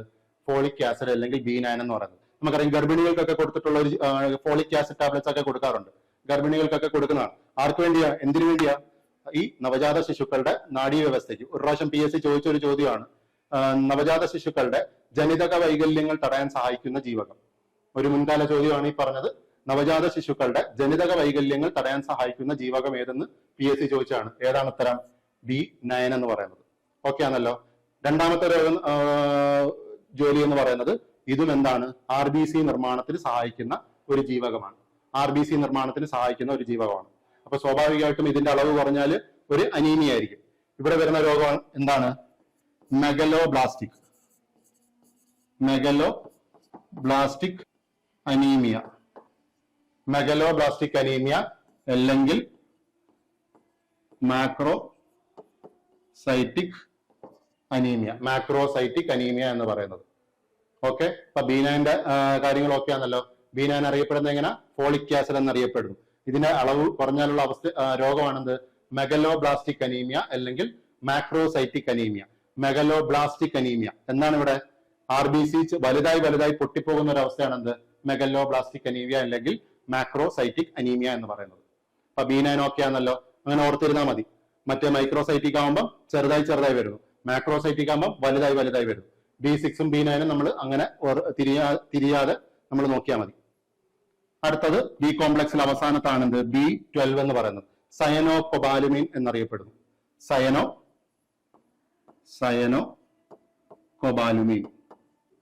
സയനോകൊബാലുമിൻ എന്നറിയപ്പെടുന്ന ജീവകമാണ് B12 എന്ന് പറയുന്നത്. എന്തടങ്ങിയിട്ടുണ്ട്? സ്ഥിരം PSC ചോദിച്ചിട്ടാണ്. കൊബാൾട്ട് അടങ്ങിയ ജീവകം ഏതെന്ന് PSC ചോദിച്ചിട്ടുണ്ട്. അപ്പൊ സയനോകൊബാലുമിൻ എന്നറിയപ്പെടുന്ന ജീവകം ഏതാന്ന് വെച്ച് കഴിഞ്ഞാൽ B12. ഇതിന്റെയും ജോലി എന്താണ്? RBC നിർമ്മാണത്തിന് സഹായിക്കുന്ന ഒരു ജീവകമാണ് B12. RBC നിർമ്മാണത്തിന് സഹായിക്കുന്നതുകൊണ്ട് തന്നെ ഇതിന്റെ അപര്യാപ്ത രോഗം എന്ന് പറയുന്നത് എന്താ? ഒരു അനീമിയ ആയിരിക്കും. എന്ത് അനീമിയ? പെർനീഷ്യസ്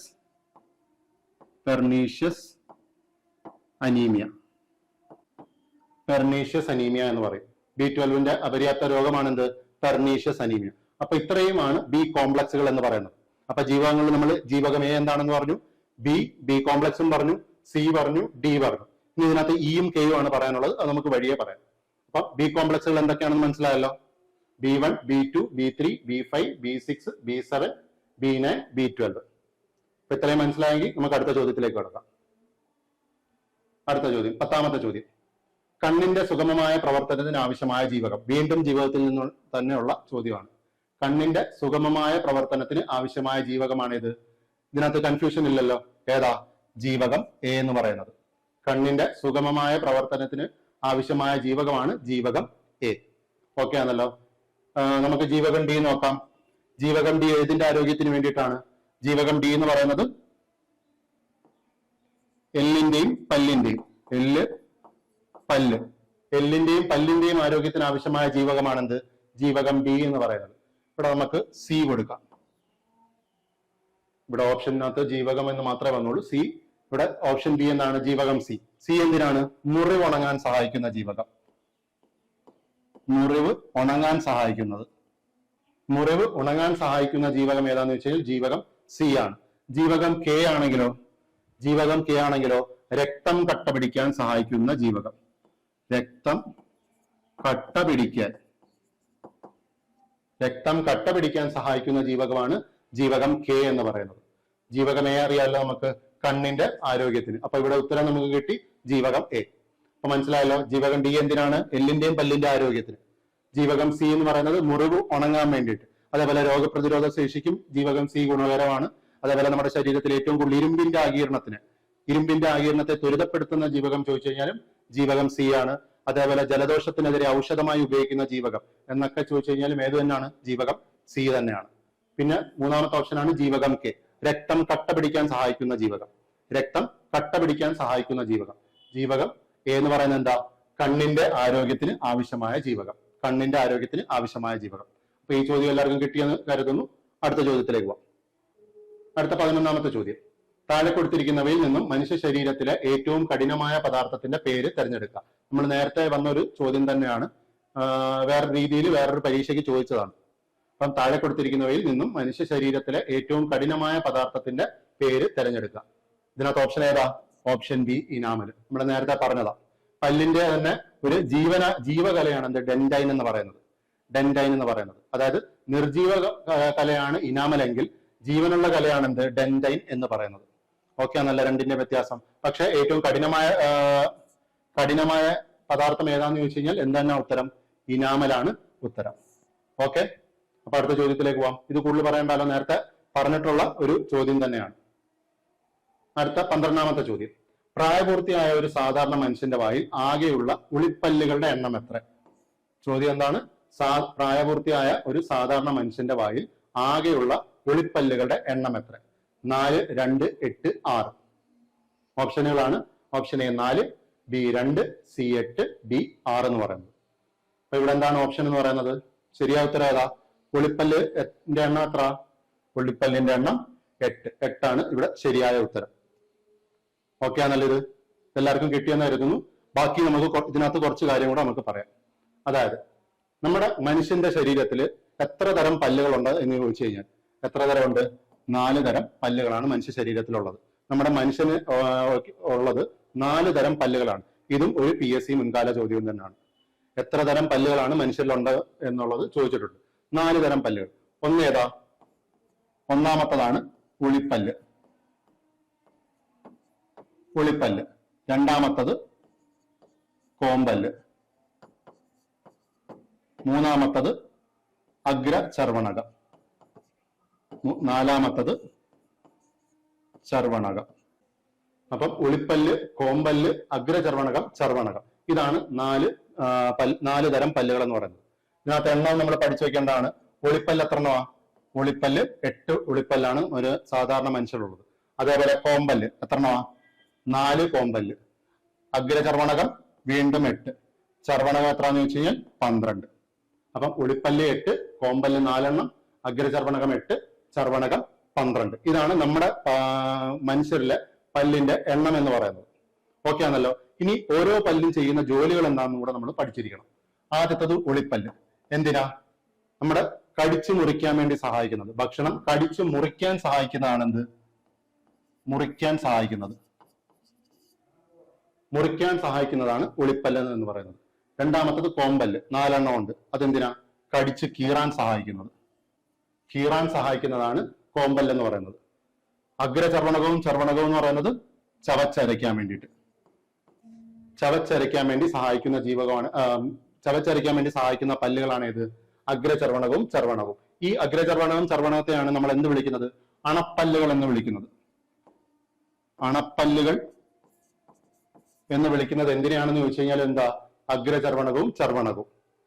അതായത് മനുഷ്യരിൽ ഒരു സ്ഥിരദന്തങ്ങളുടെ എണ്ണം PSC സ്ഥിരം ചോദിക്കുന്നതാണ്. സ്ഥിരദന്തങ്ങളുടെ എണ്ണമാണ് എന്ത്? 32 എന്ന് പറയുന്നത്. 32 എന്ന് പറയുന്നത്. അപ്പൊ സ്ഥിരദന്തങ്ങളുടെ എണ്ണമാണ് 32 എന്ന് പറയുന്നത്. സ്ഥിരദന്തങ്ങൾ 32. അതായത് നമുക്ക് 6 മാസം മുതൽ 6 വയസ്സ് വരെ കിളിക്കുന്ന പല്ലുകളാണ് എന്ത്? പാൽപ്പല്ലുകൾ എന്ന് പറയുന്നത്. ഈ പാൽപ്പല്ലുകളുടെ എണ്ണം എത്ര? 20. ഈ 6 വയസ്സിന് ശേഷം കിളിക്കുന്നതാണ് സ്ഥിരദന്തങ്ങൾ. 6 വയസ്സ് തൊട്ട് ഒരു 17 വയസ്സ് വരെ കിളിക്കുന്ന നമുക്ക് ഒരു 28 പല്ലുകൾ കിളിക്കും. അതിനുശേഷം വരുന്ന ഒരു 4 പല്ലുകൾ. ആ 4 പല്ലുകളെയാണ് എന്ത് വിളിക്കുന്നത്? അത് 17 വയസ്സിനും 26 വയസ്സിനും ഇടയ്ക്ക് കിളിക്കുന്ന 4 പല്ലുകൾ. ഈ 4 പല്ലുകളെ വിളിക്കുന്നതാണ് എന്ത്? വിവേക ദന്തങ്ങൾ എന്ന് പറയുന്നത്. വിവേക ദന്തങ്ങൾ എന്ന് പറയുന്നത്. അപ്പം സ്ഥിരദന്തങ്ങൾ എന്ന് പറഞ്ഞാൽ 32. അതിൽ 17 മുതൽ 26 വയസ്സ് വരെ കിളിക്കുന്ന അവസാനത്തെ 4 പല്ലുകൾ. ആ 4 പല്ലുകളെ വിളിക്കുന്നതാണ് എന്ത്? വിവേകദന്തങ്ങൾ. ഈ വിവേകദന്തങ്ങൾ എന്ന് പറഞ്ഞാൽ എന്ത് തരം പല്ല? ഇതൊരു ചർവണകമാണ്. ചർവണകമാണെന്ത്? വിവേകദന്തങ്ങൾ എന്ന് പറയുന്നത്. PSC ഒരു പ്രാവശ്യം ചോദിച്ചിട്ടുള്ളതാണ്. പല്ലുകളില് വെസ്റ്റീജിയൻ അവയവത്തിന് ഉദാഹരണം ഏതെന്ന് PSC ചോദിച്ചിട്ടുണ്ട്. വെസ്റ്റീജിയൻ അവയവം എന്താണ്? വെസ്റ്റീജിയൻ അവയവം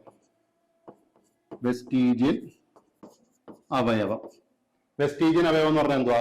അതായത് നമ്മുടെ പഴയ ആൾക്കാരിൽ, പൂർവികരിലൊക്കെ പ്രവർത്തിച്ചുകൊണ്ടിരിക്കുന്നതും എന്നാൽ നമ്മളിൽ ഇപ്പോഴത്തെ ആൾക്കാരിലൊന്നും പ്രവർത്തിക്കാത്തതായിട്ടുള്ള അവയവങ്ങൾ. ആ അവയവങ്ങളെയാണ് എന്ത്? വെസ്റ്റീജിയൻ അവയവം എന്ന് പറയുന്നത്. നമ്മുടെ ശരീരത്തിനകത്ത് ഒരുപാട് സാധനങ്ങളുണ്ട്, ഒരുപാട് അവയവങ്ങളുണ്ട്. അതിൽ ഒരുപാട് സാധനം പ്രവർത്തിക്കാത്ത അവയവങ്ങളും ഉണ്ട്. ആ പ്രവർത്തിക്കാത്ത അവയവങ്ങൾക്ക് ഉദാഹരണമാണെന്ത്? വെസ്റ്റീജിയൻ അവയവം. അത് പണ്ട് പ്രവർത്തിച്ചിട്ടുണ്ടാവും. നമ്മുടെ നട്ടലിന്റെ നീളം കൂടുന്നതാണെന്ത്? വാലിൻ എന്ന് പറയുന്നത്. ആ വാല് നമ്മൾ ഇപ്പോഴത്തെ മനുഷ്യരിൽ വാലില്ല. അപ്പൊ അതെന്താണ്? കോക്ടെയിൽ എന്ന് പറഞ്ഞ് നെട്ടലിന്റെ ഏറ്റവും അവസാനത്തെ ഇങ്ങനെ കിടക്കുന്നത്. അതെന്താണ്? ഒരു വെസ്റ്റീജിയൻ അവയവമാണ്. നമ്മുടെ ഉപയോഗമില്ലാത്തൊരു ഭാഗമാണ്. അതേപോലെ തന്നെ ഉപയോഗമില്ലാത്ത 4 ദന്തങ്ങളാണ് ഇത് വിവേക ദന്തങ്ങൾ എന്ന് പറയുന്നത്. ആ വിവേക ദന്തങ്ങൾ എന്തിന് ഉദാഹരണമാണ്? ഈ വെസ്റ്റീജിയൻ അവയവത്തിന് ഉദാഹരണമാണ്. വെസ്റ്റീജിയൻ അവയവത്തിന് ഉദാഹരണമാണ്. ഓക്കെ ആണല്ലോ. ഇനി ഇതിനകത്ത് ഒരു കാര്യം കൂടെയാണ് പറയാനുള്ളത്, അതായത് ദന്തവിന്യാസം. PSC ചോദിച്ചിട്ടുള്ളതാണ്. ദന്തവിന്യാസം പറഞ്ഞിട്ടുണ്ട്. ദന്തവിന്യാസം അതായത് പല്ലുകളുടെ ക്രമീകരണമാണ് ഈ പറയുന്നത്. സ്ഥിരദന്തങ്ങളുടെ ദന്തവിന്യാസം എന്ന് പറയുന്നത് 2, 1, 2, 3 ബൈ 2, 1, 2, 3. അതായത് 2 ഒളിപ്പല്ല്, 1 കോമ്പല്ല്, 2 അഗ്രചർവണകം, 3 ചർവണകം. നമ്മുടെ 2 പകുതിയുണ്ട്. അതിൽ 1 ക്വാർട്ടർ. ഇവിടുന്ന് അങ്ങോട്ടുള്ള പല്ലുകളുടെ എണ്ണമാണ് ഈ എഴുതിയേക്കുന്നത്. 2, 1, 2, 3 ബൈ 2, 1, 2, 3. പാൽപ്പല്ലുകളാകുമ്പം അവരുടെ ദന്തവിന്യാസം എന്ന് പറയുന്നത് 2, 1, 0, 2 ബൈ 2, 1, 0, 2 എന്നാണ്. അതായത് PSC ഇത് വെച്ച് ചോദിച്ചിട്ടുള്ള ഒരു ചോദ്യമാണ്. നവജാത ശിശുക്കളിൽ ഇല്ലാത്ത പല്ല്, അല്ലെങ്കിൽ 6 വയസ്സിന് താഴെയുള്ള കുട്ടികളിൽ ഇല്ലാത്ത പല്ല് ഏതാന്ന് ചോദിച്ചു കഴിഞ്ഞാൽ എന്തുവാ? ഇവിടെ ഇല്ലാത്ത ഏതാ? അഗ്രചർവണകമാണ്. അപ്പൊ ഇല്ലാത്ത പല്ല് ഏതാന്ന് ചോദിച്ചു കഴിഞ്ഞാൽ അഗ്രചർവണകം. അഗ്രചർവണകം. അപ്പം പല്ലിനെ കുറിച്ചുള്ള ഒരു ചെറിയൊരു കുറച്ച് കാര്യങ്ങളാണ് നമ്മൾ ഈ പറഞ്ഞേക്കുന്നത്. എത്ര തരം പല്ലുകളുണ്ട്, അതിന്റെ ഉപയോഗങ്ങൾ പറഞ്ഞിട്ടുണ്ട്, പിന്നെ ദന്തവിന്യാസവും പറഞ്ഞു നിർത്തിയിട്ടുണ്ട്. അപ്പൊ ഈ ചോദ്യത്തിന്റെ ഉത്തരം മനസ്സിലായല്ലോ. പ്രായപൂർത്തിയായ ഒരു സാധാരണ മനുഷ്യന്റെ വായിലെ ആകെയുള്ള ഉളിപ്പല്ലുകളുടെ എണ്ണമാണ് ചോദിച്ചിട്ടുള്ളത്. പല്ലിന്റെ എണ്ണം എത്ര നമ്മൾ എഴുതിയിരിക്കുന്നത്? 8 എണ്ണം. ഇനി അടുത്ത ചോദ്യത്തിലേക്ക് പോവാം. 13ാമത്തെ ചോദ്യം. ഏത് ജീവകത്തിന്റെ അഭാവമാണ് മനുഷ്യരിൽ മോണയിൽ പഴുപ്പ്, രക്തസ്രാവം എന്ന ലക്ഷണങ്ങൾക്ക് കാരണമാകുന്നത്? ഞാൻ നേരത്തെ തന്നെ പറഞ്ഞതാണ്. രോഗങ്ങൾ എന്താണെന്ന് മാത്രം പഠിച്ചാൽ പോരാ, ആ രോഗം എന്താണെന്ന് കൂടി നമുക്കിപ്പോ പഠിക്കണം. അതായത് PSC അങ്ങനെയാണ് ചോദിക്കുന്നത്. അതുകൊണ്ട് തന്നെ ഈ ചോദ്യം തന്നെ അതാണ്. ഏത് ജീവകത്തിന്റെ അഭാവമാണ് മനുഷ്യരിൽ മോണയിലെ പഴുപ്പും രക്തസ്രാവവും ഉണ്ടാവുന്നത്? എന്തോ ഈ മോണയിലെ പഴുപ്പും രക്തസ്രാവവും എന്ന് പറയുന്നത്? അതാണ് സ്കർവി എന്ന് പറയുന്നത്. സ്കർവി. മോണയിലെ പഴുപ്പും രക്തസ്രാവവുമാണ് എന്ത്? സ്കർവി. ആ സ്കർവിക്ക് കാരണം ഏത് ജീവകത്തിന്റെ അഭാവം മൂലമാണ് സ്കർവി ഉണ്ടാവുന്നത്? നമ്മൾ നേരത്തെ പഠിച്ചു കഴിഞ്ഞ് ജീവകം C. ജീവകം സിയുടെ അപര്യാപ്തത മൂലമാണ് എന്തുണ്ടാവുന്നത്? സ്കർവി ഉണ്ടാവുന്നത്. അപ്പം ഇതിനകത്ത് ഇനി കൂടുതലൊന്നും പറയണ്ടല്ലോ. ഡിയും എ എല്ലാം നമ്മൾ പറഞ്ഞു കഴിഞ്ഞതാണ്. ഇനി അടുത്ത ചോദ്യത്തിലേക്ക്. 14ാമത്തെ ചോദ്യം. മെനിഞ്ചൈറ്റിസ് രോഗം മനുഷ്യ ശരീരത്തിന്റെ ഏത് അവയവത്തെയാണ് ബാധിക്കുന്നത്? മെനിഞ്ചൈറ്റിസ് രോഗം മനുഷ്യ ശരീരത്തിന്റെ ഏത് അവയവത്തെയാണ് ബാധിക്കുന്നത്? ഓപ്ഷൻ എ വൃക്ക, ബി ശ്വാസകോശം, സി കരള്, ഡി തലച്ചോറ്. ഇത് നമ്മൾ നേരത്തെ ഒന്ന് ഡിസ്കസ് ചെയ്തതായിരുന്നു. മെനിഞ്ചൈറ്റിസ് രോഗം മനുഷ്യ ശരീരത്തിന്റെ ഏത് അവയവത്തെയാണ് ബാധിക്കുന്നത്? ഏതാ ഉത്തരം? ഉത്തരം ഡി തലച്ചോറ്. തലച്ചോറിനെ ബാധിക്കുന്ന ഒരു രോഗമാണെന്ത്? മെനിഞ്ചൈറ്റിസ് എന്ന് പറയുന്നത്. നമുക്ക് നോക്കാം. മെനിഞ്ചൈറ്റിസ് നോക്കാം. മെനിഞ്ചൈറ്റിസ് എന്താ? മെനിഞ്ചസ് എന്ന് പറഞ്ഞാൽ എന്താ? നമ്മുടെ തലച്ചോറിനെ പൊതിഞ്ഞ് സംരക്ഷിക്കുന്ന 3 പാളിയുള്ള സ്ഥലമാണെന്ത്? മെനിഞ്ചസ് എന്ന് പറയുന്നത്. മെനിഞ്ചസ് എന്ന് പറയുന്നത് എന്താ? തലച്ചോറിനെ പൊതിഞ്ഞ് സംരക്ഷിക്കുന്ന 3 പാളിയുള്ള 3 ലെയറുള്ള ഒരു സ്ഥലമാണെന്ത്? മെനിഞ്ചസ് എന്ന് പറയുന്നത്. ഈ 3 പാളികൾക്കിടയിൽ കാണപ്പെടുന്ന ഒരു ദ്രാവകമുണ്ട്. എന്ത്? സെറിബ്രോ സ്പൈനൽ ഫ്ലൂയിഡ് എന്ന് പറയും. സെറിബ്രോ സ്പൈനൽ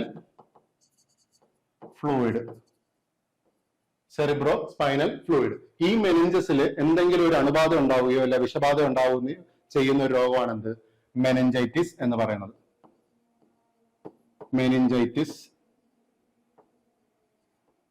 മെനിഞ്ചൈറ്റിസ് എന്ന് പറയുന്നത്. ഓക്കെ. അപ്പൊ മെനിഞ്ചസ് എന്ന് പറഞ്ഞാൽ എന്താ? തലച്ചോറിനെ പൊതിഞ്ഞ് സംരക്ഷിക്കുന്ന 3 പാളിയുള്ള സ്ഥലം. 3 പാളിയുള്ള സ്ഥലമാണെന്ത്? മെനിഞ്ചസ് എന്ന് പറയുന്നത്. ആ 3 പാളികൾക്കിടയിൽ കാണപ്പെടുന്ന ഒരു ദ്രാവകമാണ് സെറിബ്രോ സ്പൈനൽ ഫ്ലൂയിഡ് എന്ന് പറയുന്നത്. ഈ മെനിഞ്ചസിൽ ഉണ്ടാവുന്ന അണുബാധയാണെന്ത്? മെനിഞ്ചൈറ്റിസ് എന്ന് പറയുന്നത്. മെനിഞ്ചസിൽ ഉണ്ടാവുന്ന ഒരു അണുബാധയാണ് മെനിഞ്ചൈറ്റിസ്. ഓക്കെ ആണല്ലോ. ഈ മെനിഞ്ചൈറ്റിസ് ഉണ്ടോ എന്ന് പരിശോധിക്കുന്നത് എങ്ങനെയാ? ഈ ഫ്ലൂയിഡ് ആണ് നമ്മൾ എടുക്കുന്നത്. സെറിബ്രോ സ്പൈനൽ ഫ്ലൂയിഡ് എടുത്തിട്ടാണ് മെനിഞ്ചൈറ്റിസ് എന്ന രോഗത്തിന് പരിശോധന നമ്മൾ നടത്തുന്നത്. ഉണ്ടോ ഇല്ലയോ എന്നുള്ള പരിശോധന നടത്തുന്നത്. അപ്പൊ ഇത് മനസ്സിലായല്ലോ. പിന്നെ നമുക്ക് കുറച്ച് രോഗങ്ങൾ പേര് പറഞ്ഞു പോകാം. ശ്വാസകോശത്തെ ബാധിക്കുന്ന രോഗങ്ങൾ. ശ്വാസകോശത്തെ ബാധിക്കുന്ന രോഗങ്ങളാണ്. ഒന്ന് എംഫിസീമ. എംഫിസീമ എന്താ? അതായത് നമ്മുടെ വായു അറകളില് ഈ പുകയിലയിലെ വിഷപദാർത്ഥങ്ങൾ ചെന്ന് വായു അറയിലെ ഭിത്തിയിൽ പറ്റിപ്പിടിക്കുകയും ആ ഭിത്തിയുടെ ഇലാസ്തികത നഷ്ടപ്പെടുന്നത് മൂലം പ്രതല വിസ്തീർണം കുറയും. ആ ഒരു അസുഖമാണ് എന്ത്? എംഫിസീമ എന്ന് പറയുന്നത്. മനസ്സിലായല്ലോ. പുകയിലയിലെ വിഷപദാർത്ഥങ്ങൾ എവിടെ ചെല്ലും? വായു അറകളിലെ ഭിത്തിയിൽ പറ്റിപ്പിടിക്കുകയും അതിന്റെ ഇലാസ്തികത നഷ്ടപ്പെടുകയും അതുമൂലം എന്ത് സംഭവിക്കും? അതിന്റെ പ്രതല വിസ്തീർണം കുറയും. വായു അറയുടെ ജോലി തന്നെ എന്തുവാണ്? വികസിക്കുക. അതായത് മാക്സിമം എയർ ഫ്ലോ കറക്റ്റ് ആവാൻ വേണ്ടിയിട്ടാണ്. അല്ലെങ്കിൽ ഒരു ശ്വാസകോശത്തിന്റെ ഏറ്റവും അടിസ്ഥാന ഘടകം തന്നെയാണ് എന്ത്? വായു അറ. ആ അടിസ്ഥാന ഫംഗ്ഷന് തന്നെയാണ് അതിന് കേടുപാട് സംഭവിക്കുന്നത്. ആ രോഗമാണ് എന്ത്? എംഫിസീമ എന്ന് പറയുന്നത്. രണ്ടാമത്തതാണ് ബ്രോങ്കൈറ്റിസ്.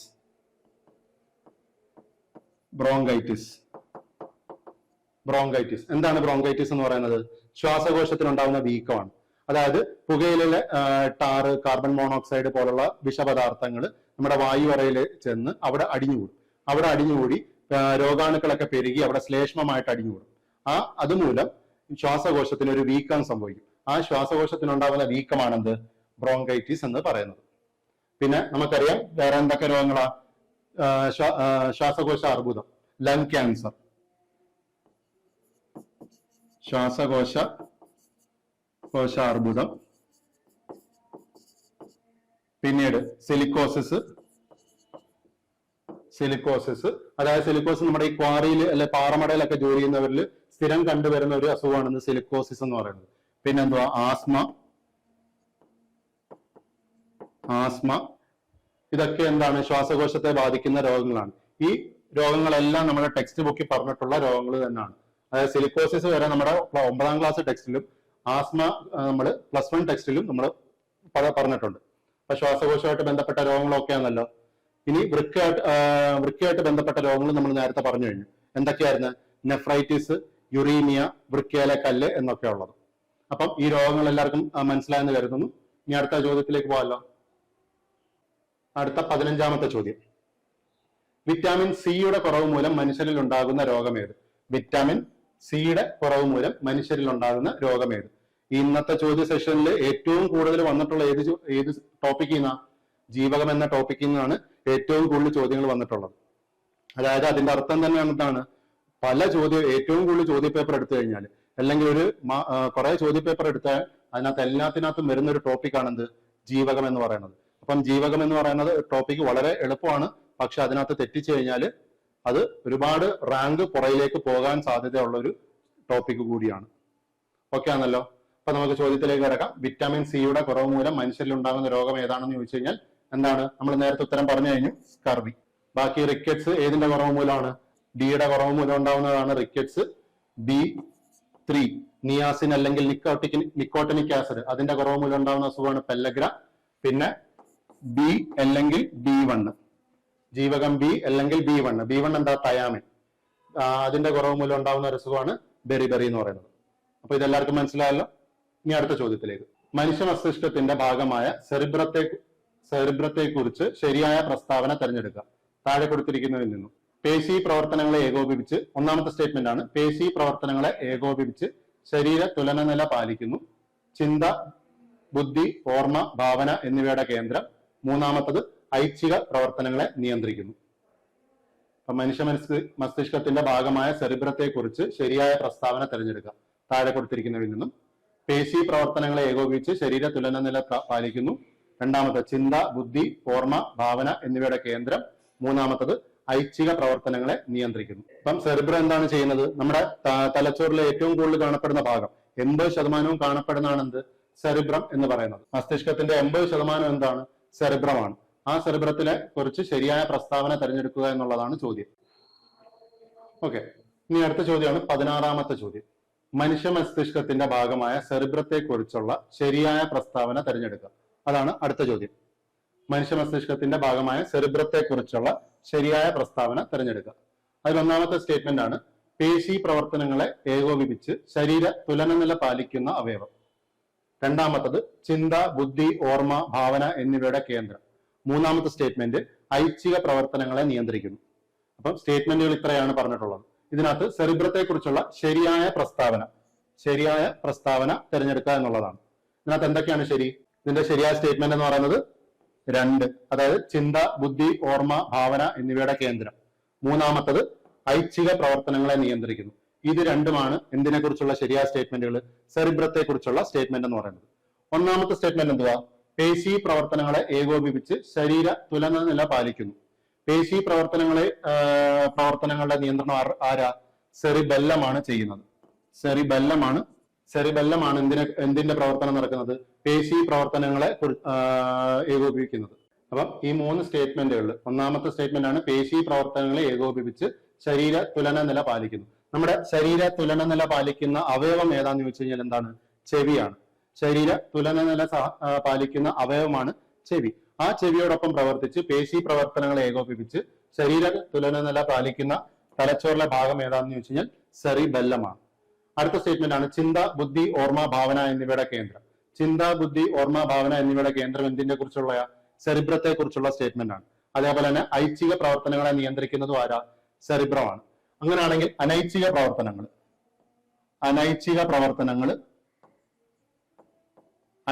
പ്രവർത്തനങ്ങളെ നിയന്ത്രിക്കുന്ന തലച്ചോറിലെ ഭാഗം ഏതാണ്? മെഡുല ഒബ്ലാങ്കട്ട എന്ന് പറയും. മെഡുല ഒബ്ലാങ്കട്ട. അനൈച്ഛിക പ്രവർത്തനങ്ങളെ നിയന്ത്രിക്കുന്ന തലച്ചോറിലെ ഭാഗമാണ് മെഡുല ഒബ്ലാങ്കട്ട. അത് നമ്മുടെ ശ്വസന നിരക്ക്, നമ്മൾ ശ്വാസം എടുക്കുന്നതും വിടുന്നതും എങ്ങനെയാ? അതൊരു അനൈച്ഛിക പ്രവർത്തനം. നമുക്ക് നിയന്ത്രിക്കാൻ പറ്റാത്ത പ്രവർത്തനങ്ങളാണ് അനൈച്ഛിക പ്രവർത്തനങ്ങൾ. അപ്പം ശ്വസന നിരക്ക്, ഹൃദയമിടിപ്പ്, രക്തക്കുഴലുകളുടെ സംയോജനം, ഇതൊക്കെ എന്തിന് ഉദാഹരണമാണ്? ഇതൊക്കെ അനൈച്ഛിക പ്രവർത്തനത്തിന് ഉദാഹരണമാണ്. ഇതൊക്കെ നിയന്ത്രിക്കുന്ന ശരീരത്തിലെ തലച്ചോറിലെ ഭാഗം ഏതാന്ന് ചോദിച്ചു കഴിഞ്ഞാൽ അതേതാ? മെഡുല ഒബ്ലാങ്കട്ട. ഇനി തലാമസ് ചോദിക്കുകയാണെങ്കിൽ, തലാമസിനെ കുറിച്ചുള്ള പോയിന്റ് എന്താ? പുനഃപ്രസരണ കേന്ദ്രം. നമ്മുടെ തലച്ചോറിലെ പുനഃപ്രസരണ കേന്ദ്രം അല്ലെങ്കിൽ റിലേ സ്റ്റേഷൻ എന്നറിയപ്പെടുന്നത് ആരാ? തലാമസ് ആണ്. നമ്മുടെ ശരീരത്തിലെ റിലേ സ്റ്റേഷൻ അല്ലെ പുനഃപ്രസരണ കേന്ദ്രം എന്നറിയപ്പെടുന്നത് തലാമസ് ആണ്. അത് നമ്മുടെ നിദ്രാവേളകളിലൊക്കെ നമ്മുടെ സെറിബ്രത്തിലേക്കുള്ള സിഗ്നലുകളെ തടഞ്ഞു നിർത്തുന്ന ആരാന്ന് വെച്ച് കഴിഞ്ഞാൽ തലാമസ് ആണ്. നമ്മൾ ഉറങ്ങുന്ന സമയത്ത് പല സൗണ്ടുകൾ കേൾക്കുമ്പോൾ നമ്മൾ ചിലതിനെയൊക്കെ കേട്ട് എണീക്കാറുണ്ട്. ചില ശബ്ദങ്ങൾ നമ്മൾ കേട്ടാലും എണീക്കാത്തൊരവസ്ഥയുണ്ട്. നമുക്ക് ആവശ്യമില്ലാത്ത ചില ശബ്ദങ്ങൾ കേൾക്കുമ്പോൾ ആ സിഗ്നൽ എങ്ങോട്ടേക്ക് പോത്തില്ല? സെറിബ്രത്തിലേക്ക് പോത്തില്ല. അത്തരം സിഗ്നലിലൊക്കെ തടഞ്ഞു നിർത്തുന്നത് ആരാന്ന് വെച്ച് കഴിഞ്ഞാൽ തലാമസ് ആണ്. മനസ്സിലായല്ലോ? തലാമസ് ആണ് ആ സിഗ്നൽ എല്ലാം തടഞ്ഞു നിർത്തുന്നത്. തലാമസ് എന്താണ് പറഞ്ഞത്? റിലേ സ്റ്റേഷൻ, പുനഃപ്രസരണ കേന്ദ്രം എന്നറിയപ്പെടുന്നതാണ് തലാമസ്. പിന്നെ വരുന്നതാണ് ഹൈപ്പോതലാമസ്. നമ്മുടെ ആന്തര സമസ്ഥിതി പാലനത്തിന് സഹായിക്കുന്ന തലച്ചോറിലെ ഭാഗം. ആന്തര സമസ്ഥിതി പാലനം എന്ന് വെച്ച് കഴിഞ്ഞാൽ എന്തുവാ? ആന്തര സമസ്ഥിതി പാലനം. ആന്തരം എന്ന വാക്കിന്റെ അർത്ഥം എന്തുവാ? ഇന്നർ. സമസ്ഥിതി പാലനം എന്ന് പറഞ്ഞു കഴിഞ്ഞാൽ ഹൈപ്പോതലാമസ്. ആന്തര സമസ്ഥിതി പാലനത്തിന്, അതായത് നമ്മുടെ ശരീരത്തിലെ ആന്തര സമസ്ഥിതി പാലനം. ആന്തരം എന്ന വാക്കിന്റെ അർത്ഥം ഇന്നർ. ഇതിന്റെ അർത്ഥം ബാലൻസ്. Inner balance. നമ്മുടെ ഇന്നർ ബാലൻസിനെ നിയന്ത്രിക്കുന്ന അല്ലെങ്കിൽ കൈകാര്യം ചെയ്യുന്ന തലച്ചോറിലെ ഭാഗമാണ് ഇത് ഹൈപ്പോതലാമസ് എന്ന് പറയുന്നത്. ആന്തര സമസ്ഥിതി പാലനത്തിന് സഹായിക്കുന്ന അവയവം എന്ന് ചോദിക്കുവാണെങ്കിൽ എന്തുവാ? ഇതിന്റെ ഉത്തരം എന്താ പറയും? വൃക്ക എന്ന് പറയണം. ആന്തര സമസ്ഥിതി പാലനത്തിന് സഹായിക്കുന്ന അവയവം എന്നാണ് ചോദ്യമെങ്കിൽ അത് വൃക്കയാണ്. തലച്ചോറിലെ ഭാഗം എന്താണ്? ഹൈപ്പോതലാമസ് ആണ്. അതേപോലെ തന്നെ ശരീര താപനില നിലനിർത്താൻ സഹായിക്കുന്ന തലച്ചോറിലെ ഭാഗം ഏതാന്ന് ചോദിച്ചു കഴിഞ്ഞാലും ഹൈപ്പോതലാമസ് ആണ്. ശരീര താപനില നിലനിർത്താൻ സഹായിക്കുന്ന തലച്ചോറിലെ ഭാഗം ഹൈപ്പോതലാമസ്. ശരീര താപനില നിലനിർത്താൻ സഹായിക്കുന്ന ഒരു അവയവം ചോദിക്കുവാണെങ്കിൽ അതേതാ? ത്വക്ക്. ശരീര താപനില നിലനിർത്താൻ സഹായിക്കുന്ന അവയവമാണെങ്കിൽ അത് ത്വക്ക്. പിന്നെ ഇതിന്റെ ഭാഗമാണ് സെറിബെല്ലം. എന്താണ് നമ്മൾ പറഞ്ഞത്? സെറിബെല്ലത്തെ കുറിച്ച് പേശി പ്രവർത്തനങ്ങളെ നിയന്ത്രിക്കുന്നു. എന്തൊക്കെയാ? പേശി പ്രവർത്തനം. രണ്ടാമത്തെ എന്താണ്? ശരീര തുലന നില നിലനിർത്താൻ. ശരീര തുലന നില. അപ്പം സെറിബ്രം കൂടാതെ തലച്ചോറിലെ മറ്റു ഭാഗങ്ങളാണ് ഈ പറഞ്ഞത്. എന്താ? മെഡുല ഒബ്ലാങ്കട്ട എന്തിനെ നിയന്ത്രിക്കുന്നു? ശരീരത്തിലെ അനൈച്ഛിക പ്രവർത്തനങ്ങൾ. തലാമസ് റിലേ സ്റ്റേഷൻ എന്നറിയപ്പെടുന്നു. പുനഃപ്രസരണ കേന്ദ്രം എന്നറിയപ്പെടുന്നു. ഹൈപ്പോതലാമസ് എന്തൊക്കെ സഹായിക്കുന്നു? ആന്തര സമസ്ഥിതി പാലനം, ഇന്നർ ബാലൻസിനെ നിയന്ത്രിക്കുന്ന തലച്ചോറിലെ ഭാഗം. അതേപോലെ തന്നെ ശരീര താപനില നിലനിർത്താൻ സഹായിക്കുന്ന തലച്ചോറിലെ ഭാഗം, അതാണ് ഹൈപ്പോതലാമസ്. നാലാമത്തതാണ് സെറിബെല്ലം, പേശി പ്രവർത്തനങ്ങളെ നിയന്ത്രിക്കുന്നു. അതേപോലെ ശരീര തുലന നില സഹായിക്കുന്നു. അപ്പം തലച്ചോറിലെ പ്രധാനപ്പെട്ട ഭാഗങ്ങളും അവയെക്കുറിച്ചുള്ള ചെറിയ പോയിന്റുകളുമാണ് നമ്മളിപ്പോൾ പറഞ്ഞത്. അപ്പം ആ ചോദ്യം ഒന്നുകൂടെ നമുക്ക് നോക്കാം. മനുഷ്യന്റെ തലച്ചോറിലെ ഭാഗമായ സെറിബ്രത്തെ കുറിച്ചുള്ള ശരിയായ പ്രസ്താവന എന്തുവാ? ചിന്ത, ബുദ്ധി, ഓർമ്മ, ഭാവന എന്നിവയുടെ കേന്ദ്രം, അതേപോലെ ഐച്ഛിക പ്രവർത്തനങ്ങളെ നിയന്ത്രിക്കുന്ന കേന്ദ്രം. അപ്പൊ ഇവിടെ ഉത്തരം എന്തുവാ? 2ഉം 3ഉമാണ് ശരി. 2ഉം 3ഉമാണ് ശരി. അടുത്ത ചോദ്യം, അടുത്ത 17ാമത്തെ ചോദ്യം. മനുഷ്യ ശരീരത്തിലെ ഏത് അവയവത്തെ ആവരണം ചെയ്താണ് പെരികാർഡിയം എന്ന ഇരട്ട സ്തരം കാണപ്പെടുന്നത്? മനുഷ്യ ശരീരത്തിലെ ഏത് അവയവത്തെ ആവരണം ചെയ്താണ് പെരികാർഡിയം എന്ന ഇരട്ട സ്തരം കാണപ്പെടുന്നത്? അപ്പൊ നമ്മുടെ ശരീരത്തിലെ പല അവയവങ്ങളും സ്തരത്താൽ ആവരണം ചെയ്യപ്പെട്ടതാണ്. ഇരട്ട സ്ഥലമുണ്ട്, ഏകസ്തരമുണ്ട്, 3 ലെയറുള്ള സ്ഥലങ്ങളുണ്ട്. അപ്പം ഇവിടെ ചോദിച്ചേക്കുന്ന ഏതാ? മനുഷ്യ ശരീരത്തിലെ ഏത് അവയവത്തെ ആവരണം ചെയ്താണ് പെരികാർഡിയം എന്ന ഇരട്ട സ്ഥലം കാണപ്പെടുന്നത്? പെരികാർഡിയം ഇരട്ട സ്ഥലം കാണപ്പെടുന്നത്. ഓപ്ഷൻ ശ്വാസകോശം, മസ്തിഷ്കം, വൃക്ക, ഹൃദയം. അപ്പൊ ഇവിടുത്തെ ഉത്തരം എന്തുവാ? ഇവിടുത്തെ ഉത്തരം ഓപ്ഷൻ ഡി, ഹൃദയം. ഓപ്ഷൻ ഡി, ഹൃദയം. ഇനി നമുക്ക് കുറച്ച് അവയവങ്ങളെ കുറിച്ച് നോക്കാം. അതായത് അവയവങ്ങളെ ആവരണം ചെയ്യുന്ന സ്ഥലത്തെ കുറിച്ചാണ് ഇനി പറയുന്നത്. അതായത് നമ്മൾ ഹൃദയം പറഞ്ഞു. ഹൃദയത്തെ ആവരണം ചെയ്യുന്ന സ്ഥലമാണേത്? പെരികാർഡിയം. പെരികാർഡിയം. ചോദ്യത്തിൽ തന്നെ കൊടുത്തിട്ടുണ്ട് എന്ത് സ്ഥലമാ? ഒരു ഇരട്ട സ്ഥലമാണ്. ഇരട്ട സ്ഥലമാണ് എന്ത്? പെരികാർഡിയം എന്ന് പറയുന്നത്. അടുത്തത് ഓപ്ഷനിലുണ്ടായിരുന്നു ശ്വാസകോശം. ശ്വാസകോശത്തെ പൊതിഞ്ഞ് സംരക്ഷിക്കുന്ന സ്ഥലമാണ് എന്ത്? പ്ലൂറ. പ്ലൂറ. ശ്വാസകോശത്തെ പൊതിഞ്ഞ് സംരക്ഷിക്കുന്ന ഇരട്ട സ്ഥലമാണ് എന്ത്? പ്ലൂറ. ഇതും എന്ത് തരം സ്ഥലമാ? ഒരു ഇരട്ട സ്ഥലമാണ്. പിന്നീട് വരുന്നത് തലച്ചോറ്.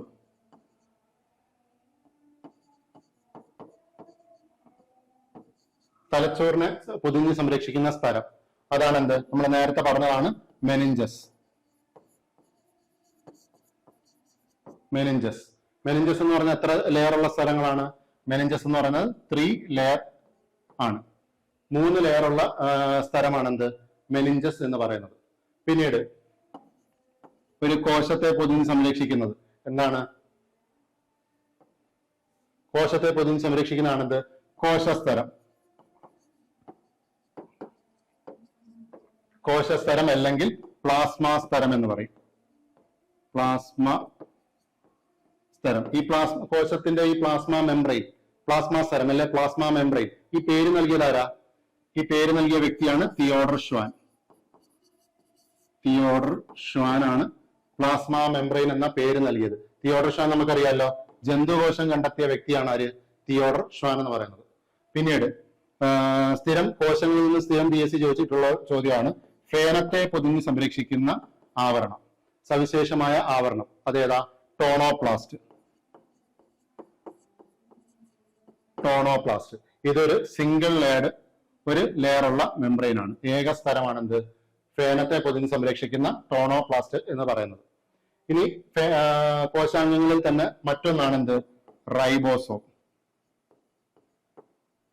റൈബോസോം. നമ്മുടെ കോശത്തിലെ അല്ലെ കോശദ്രവ്യത്തിൽ കാണപ്പെടുന്ന പ്രധാനപ്പെട്ട ഘടകങ്ങളെല്ലാം നമ്മൾ വിളിക്കുന്ന ആണ് കോശാംഗങ്ങൾ.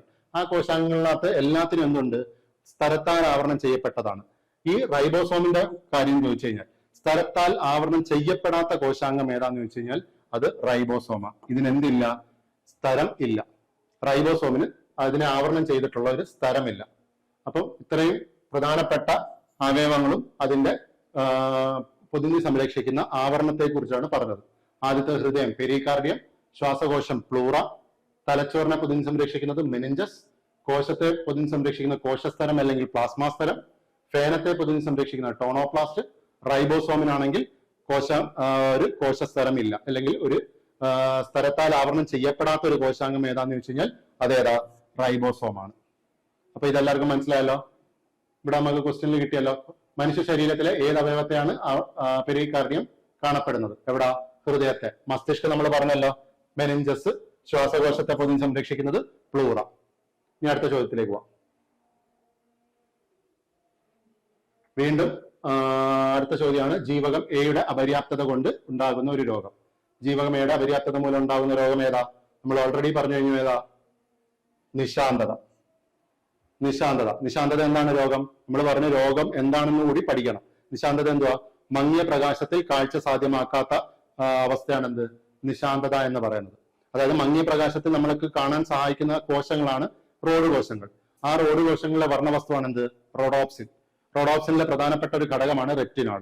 ഈ റെറ്റിനാളിന്റെ നിർമ്മാണത്തിന് ആവശ്യമായ ഒരു ജീവകമാണ് ഇത് ജീവകം എ എന്ന് പറയുന്നത്. അപ്പൊ സ്വാഭാവികമായിട്ടും റെറ്റിനാൾ കുറയുമ്പോൾ ജീവകം എ കുറയുമ്പോൾ റെറ്റിനാൾ കുറയും. റെറ്റിനാൾ കുറയുമ്പോൾ റോഡോപ്സിൻ കുറയും. റോഡോപ്സിൻ കുറയുമ്പോൾ റോഡ് കോശങ്ങൾ കുറയും. റോഡ് കോശങ്ങൾ കുറഞ്ഞാൽ എന്ത് പറ്റും? മങ്ങിയ പ്രകാശത്തിൽ നമുക്ക് കാണാൻ പറ്റത്തില്ല. ആ ഒരു രോഗമാണ് എന്ത്? നിശാന്തത എന്ന് പറയുന്നത്. നമ്മൾ നേരത്തെ പറഞ്ഞു എക്ക് 2 രൂപങ്ങളുണ്ട്, A1 എന്നും A2 എന്നും. അതിനകത്ത് ഏത് ജീവകമാണ് ചോദിച്ചു കഴിഞ്ഞാൽ എന്താ പറയും? A1ന്റെ അപര്യാപ്തത മൂലമാണ് നിശാന്തത. പിന്നീട് ഇത് നമുക്ക് ഒന്ന് പറയാമല്ലോ. കാണാം, ഏതിന്റെ അപര്യാപ്തത മൂലമാണ്? ഡിയുടെ അപര്യാപ്തത മൂലം. സ്കർവി ഏതിന്റെയാ? സിയുടെ അപര്യാപ്തത മൂലം. ഗോയിറ്റർ എന്തിന്റെ അളവ് കുറയുന്നതാന്ന് ചോദിച്ചു കഴിഞ്ഞാൽ അയഡിന്റെ അളവ് കുറയുന്നതിന്. അയഡിന്റെ അളവ് കുറയുമ്പോൾ നമ്മുടെ തൈറോയിഡ് ഗ്രന്ഥിയിൽ ഉണ്ടാകുന്ന ഒരു വീക്കമാണ് എന്ത്? ഗോയിറ്റർ എന്ന് പറയുന്നത്. അപ്പൊ ഇത്രയും രോഗങ്ങളും മനസ്സിലായല്ലോ. ജീവകം എയുടെ അപര്യാപ്തത കൊണ്ടുണ്ടാകുന്ന രോഗമാണ് എന്ത്? നിശാന്തത എന്ന് പറയുന്നത്. അപ്പം 18 ചോദ്യങ്ങളാണ് നമ്മളിവിടെ ഡിസ്കസ് ചെയ്തിട്ടുള്ളത്. 2020-21 തൊട്ട് ഇന്ന് വരെ ചോദിച്ചിട്ടുള്ള പല ചോദ്യ പേപ്പറിൽ നിന്നെടുത്ത 18 ചോദ്യങ്ങൾ. ഇതിൽ നിന്ന് നമുക്ക് മനസ്സിലാവും ജീവകത്തെ കുറിച്ചാണ്. ജീവകത്തെ കുറിച്ച് ചോദിക്കാത്ത ഒരു ചോദ്യ പേപ്പർ ഇല്ല. അപ്പൊ ജീവകത്തെ കുറിച്ചാണ് ഏറ്റവും കൂടുതൽ ചോദിച്ചിട്ടുള്ളത്. അപ്പം ഇന്നത്തെ ഈ സെഷൻ നിങ്ങൾക്ക് എല്ലാവർക്കും ഉപകാരപ്പെട്ടു എന്ന് പ്രതീക്ഷിക്കുന്നു.